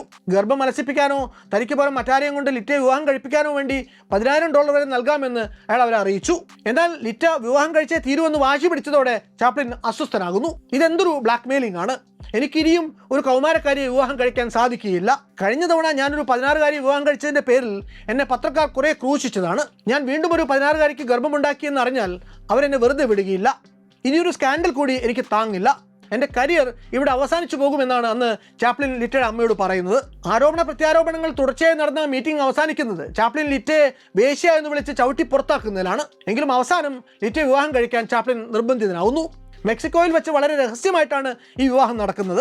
ഷൂട്ടിംഗ് എന്ന പേരിൽ മൊത്തം ക്രൂവിനെയും കൊണ്ടാണ് ചാപ്ലിൻ മെക്സിക്കോയിലേക്ക് പോകുന്നത്. അവിടെ ആരോരും അറിയാത്തൊരു പള്ളിയിൽ വെച്ച് വിവാഹം നടക്കുമ്പോൾ ഇവിടെ ക്രൂ കടൽത്തീരത്ത് ഒരു ഷൂട്ടിങ്ങിന്റെ തിരക്കിലായിരുന്നു. വിവാഹത്തിൻ്റെതായിട്ടുള്ള ഒരു സന്തോഷവും ആർക്കും ഇല്ലായിരുന്നു. ചടങ്ങിൽ പുരോഹിതൻ ദമ്പതികൾക്ക് പ്രതിജ്ഞ ചൊല്ലിക്കൊടുക്കുമ്പോൾ ചാപ്ലിൻ നിന്ന് തന്നെ കത്തിച്ചൊരു ചുരുട്ടും കടിച്ചു പിടിച്ചുകൊണ്ടാണ്. ഇത്രയൊക്കെ ഒളിച്ചു വെച്ച് ചടങ്ങുകൾ നടത്തിയിട്ടും നവദമ്പതികൾ ലോസ് ഏഞ്ചൽസിലേക്ക് മടങ്ങിയെത്തുന്നതിനിടയ്ക്ക് തന്നെ ഈ വിവാഹ വാർത്ത അമേരിക്ക മുഴുവനും പാട്ടായി. ചാപ്ലിൻ നിന്നുണ്ടാവുന്ന ആദ്യ പ്രതികരണം ലിറ്റയെ പൂർണ്ണമായിട്ടും അവഗണിക്കുക എന്നതായിരുന്നു. ഒരു മേൽക്കൂരയ്ക്ക് കീഴിൽ അപരിചിതരെ പോലെ അവർ രണ്ടുപേരും കഴിഞ്ഞു. അപ്പോഴേക്കും ഗോൾഡ് റഷിന്റെ പണികൾ ഫുൾ സ്വിംഗിൽ എത്തിക്കഴിഞ്ഞിരുന്നു. അതുകൊണ്ട് ആ ജോലികളിൽ മുഴുകി ചാപ്ലിൻ ദിവസങ്ങൾ തള്ളി നീക്കി. ലിറ്റ ഗർഭിണിയായി എന്നറിഞ്ഞപ്പോൾ തന്നെ ചാപ്ലിൻ അവരെ ആ സിനിമയിൽ നിന്ന് നീക്കി. ഷൂട്ട് ചെയ്ത ഒരേ ഒരു രംഗം വേണ്ടെന്ന് വെച്ച് പകരം ജോർജിയ ഹൈൽ എന്ന മറ്റൊരു സുന്ദരിയെ കാസ്റ്റ് ചെയ്ത് സിനിമ തുടർന്നു. ഇതിലെ കോമഡി എന്താണെന്ന് വെച്ചാൽ ഈ ജോർജിയുമായും പിന്നീട് ചാപ്ലിന് ഒരു പ്രേമബന്ധം ഉണ്ടാവുന്നുണ്ട്. ഈ സിനിമയിൽ നമ്മൾ കാണുന്ന സുദീർഘമായിട്ടുള്ള ചുമര രംഗത്ത് ഇരുവരും അഭിനയിക്കുകയല്ലായിരുന്നു, ജീവിക്കുകയായിരുന്നു. ജോർജിയ മനസ്സിൽ ഇടം പിടിച്ചതോടെ വീട്ടിൽ വന്നാലും ലിറ്റയ്ക്ക് മോൻ കൊടുക്കാതെ സ്വന്തം കിടപ്പറയിൽ വാതിലടച്ചിരുന്നുകൊണ്ട് തന്റെ ജോലികളിൽ മുഴുകുമായിരുന്നു അന്ന് ചാപ്ലിൻ. ആദ്യത്തെ കുഞ്ഞിനെ പ്രസവിച്ച് 3-ാം നാൾ നഷ്ടപ്പെട്ടതിന്റെ ട്രോമ അദ്ദേഹത്തെ വിട്ടുപോയിരുന്നില്ല. ലിറ്റയിൽ ജനിക്കാതിരിക്കുന്ന കുഞ്ഞും നഷ്ടമായാലോ എന്ന ഭീതിയായിരുന്നു സത്യത്തിൽ ചാപ്ലിന്. ആ ഗർഭത്തിന് അവസാന മാസത്തോടെ പക്ഷേ അയാളുടെ നിലപാടിൽ മാറ്റങ്ങൾ വന്നു. ആശങ്കകൾക്ക് വിരാമം ഇട്ടുകൊണ്ട് 1925 മെയ് 5-ാം തീയതി ചാൾസ് സ്പെൻസർ ചാപ്ലിൻ മൂന്നാമൻ പരിപൂർണ്ണ ആരോഗ്യവാനായി ഈ ഭൂമിയിലേക്ക് കടന്നു വന്നു. മകന്റെ വരവോടെ ഈ ദമ്പതികൾ തമ്മിലുള്ള ബന്ധം ഒരല്പം മെച്ചമായി എങ്കിലും സമാധാനത്തിന്റെ ആ ഇടവേളയും അധികം നാൾ നീണ്ടു നിന്നില്ല. മാസങ്ങൾക്കുള്ളിൽ ലിറ്റ വീണ്ടും ഗർഭിണിയായി. ചാപ്ലിൻ വീണ്ടും ആ ഗർഭം അലസിപ്പിക്കാൻ നിർബന്ധം പിടിച്ചു. എനിക്ക് ഈ കുഞ്ഞിനെ വേണ്ട, എനിക്ക് നിന്നെയും വേണ്ട, എന്നെ ഒന്ന് ഒറ്റയ്ക്ക് വിട്ടാൽ മതി, എനിക്കിപ്പോൾ സ്വൈര്യമായിരുന്ന് ജോലി ചെയ്യാൻ പറ്റുന്നില്ല, ഏത് ഗതികെട്ട നേരത്താണോ നീ എൻ്റെ ജീവിതത്തിലേക്ക് കാലെടുത്തു വെച്ചത്, നിന്നെയും എനിക്ക് കാണണ്ട, നിന്റെ കൂട്ടത്തിലുള്ള ഒരെണ്ണത്തിനെയും എൻ്റെ കൺമുന്നിൽ കണ്ടുപോകരുത് എന്നാണ് അന്ന് ചാപ്ലിൻ ലിറ്റയോട് ആക്രോശിക്കുന്നത്. ഈ സംഘർഷങ്ങൾ നിലനിൽക്കെ തന്നെ കുടുംബത്തിലേക്ക് രണ്ടാമത്തെ സന്തതിയുടെ വരവുണ്ടായി. 1926 മാർച്ച് 30-ന് സിഡ്നി ഏൾ ചാപ്ലിൻ എന്ന പേരിൽ അദ്ദേഹത്തിന് രണ്ടാമതൊരു ആൺകുട്ടി കൂടി ജനിച്ചു. വീണ്ടും ഒരു കുഞ്ഞുണ്ടായിട്ടും ഇവർക്കിടയിൽ അസ്വാരസ്യങ്ങൾക്ക് കുറവുണ്ടായില്ല. മുമ്പൊക്കെ ചാപ്ലിൻ ലിറ്റയെ അവഗണിക്കുകയാണ് ചെയ്തിരുന്നതെങ്കിൽ പിന്നീട് അങ്ങോട്ട് ഇവർ തമ്മിൽ കലഹങ്ങൾ പതിവായി. ഒരു ദിവസം ക്രോധം മൂത്ത് അയാൾ റിവോൾവർ എടുത്ത് ഭാര്യയുടെ തലയ്ക്ക് നേരെ ചൂണ്ടുക പോലും ഉണ്ടായി. വെള്ളിത്തിരയിലെ പ്രകടനങ്ങളുടെ പേരിൽ അനുദിനം ലോകമെമ്പാടും ആരാധകരുടെ എണ്ണം കൂടിക്കൂടി മാത്രം വന്ന ചാപ്ലിന് സ്വന്തം വീട്ടിനുള്ളിൽ അസഹ്യമായ ഏകാന്തത വേട്ടയാടാൻ തുടങ്ങി. അധികം വൈകാതെ ഒരു ദിവസം ലിറ്റ ഗ്രേ തന്റെ ഭർത്താവിനോട് വിവാഹമോചനം ആവശ്യപ്പെട്ടു. സെറ്റിൽമെന്റായി വെറും $10,000 മാത്രമായിരുന്നു അവർ ആവശ്യപ്പെട്ടത്. എന്നാൽ ഒരു സെന്റ് പോലും കൊടുക്കില്ല എന്ന് ചാപ്ലിൻ വാശി പിടിച്ചതോടെ തുടക്കമായത് ഹോളിവുഡിന്റെ ചരിത്രത്തിലെ തന്നെ ഏറ്റവും നാടകീയമായിട്ടുള്ള ഡിവോഴ്സ് ബാറ്റിലുകളിൽ ഒന്നിനാണ്. ഈ ഒരു വിവാഹമോചനത്തിനു വേണ്ടി ലിറ്റയുടെ ലീഗൽ ടീം കോടതി സമക്ഷം സമർപ്പിച്ച കേസിൽ അന്നോളം അവർക്ക് ചാപ്ലിനെ കുറിച്ചുണ്ടായിരുന്ന കുറ്റങ്ങൾ പലതും പരമാവധി പൊലിപ്പിച്ച് തന്നെ എഴുതി പിടിപ്പിച്ചിരുന്നു. കേസിന് ബലം കൊടുക്കാൻ വേണ്ടി അതിനു പുറമെ വാസ്തുവിരുദ്ധമായിട്ടുള്ള ആക്ഷേപങ്ങൾ വേറെയും ഉണ്ടായിരുന്നു. ഈ പരാതിയുടെ വിശദാംശങ്ങൾ അന്നവർ പ്രസിനും ചോർത്തി നൽകി. അതെല്ലാം വായിച്ച് ജനം ഞെട്ടിത്തരിച്ചുപോയി എന്ന് പറഞ്ഞാൽ അത് അതിശയോക്തിയാവില്ല. കാരണം ജനങ്ങളോട് അന്നോളം തികഞ്ഞ ഭവ്യതയോടെ മാത്രം ഇടപെട്ട ചരിത്രമുള്ള അവരുടെ വിഗ്രഹതുല്യനായ മഹാനടന്റെ പേരോട് ചേർത്ത് perverted, indecent, cunning, cruel, vindictive, manipulating എന്നിങ്ങനെ പല മോശം പദങ്ങളും അതിൽ പ്രയോഗിക്കപ്പെട്ടിരുന്നു. ഈ ഒരൊറ്റ കേസിന്റെ പേരിൽ സിനിമാസ്വാദക ലോകം ചാപ്ലിനെ അനുകൂലിക്കുന്നവരെന്നും വെറുക്കുന്നവരെന്നും രണ്ടായിട്ട് പിളർന്നു. തന്റെ ഭാഗം വിശദീകരിക്കാൻ വേണ്ടി ചാപ്ലിൻ അന്നൊരു പത്രക്കുറിപ്പ് തന്നെ ഇറക്കുന്നുണ്ട്. ഞാൻ ലിറ്റ ഗ്രേ എന്ന യുവതിയെ വിവാഹം കഴിച്ചത് അവളോടുള്ള പ്രണയത്തിന്റെ പേരിലാണ്. പല വിഡ്ഢികളെയും പോലെ ഞാനും എന്നോട് അവൾ അനീതി പ്രവർത്തിച്ചുകൊണ്ടിരുന്ന കാലം അത്രയും അവളെ കൂടുതൽ സ്നേഹിക്കുക മാത്രമാണ് ചെയ്തത്. അവളോട് എനിക്ക് ഇപ്പോഴും അത്ര തന്നെ സ്നേഹമുണ്ട് എന്നതാണ് വാസ്തവം എന്നാണ് അന്ന് ചാപ്ലിൻ അതിലെഴുതിയത്. മാസങ്ങൾ കോടതി കയറി ഇറങ്ങിയ ശേഷം ആ കേസ് ഒടുവിൽ ഒത്തുതീർപ്പായി. കുട്ടികൾ രണ്ടുപേരുടെയും പേർക്ക് ട്രസ്റ്റ് ഫണ്ടുകളിൽ $1,00,000 വീതം നിക്ഷേപിക്കാൻ ചാപ്ലിൻ തയ്യാറായി. ലിറ്റയ്ക്കും കിട്ടി $6,00,000 നഷ്ടപരിഹാരം. അന്ന് വിവാഹമോചന കേസുകളിൽ കേട്ടുകേൾവി പോലും ഇല്ലാതിരുന്നത്ര വലിയൊരു തുക. ഒപ്പം കുട്ടികളുടെ കസ്റ്റഡിയും കോടതി ലിറ്റയ്ക്ക് തന്നെ അനുവദിച്ചു നൽകി.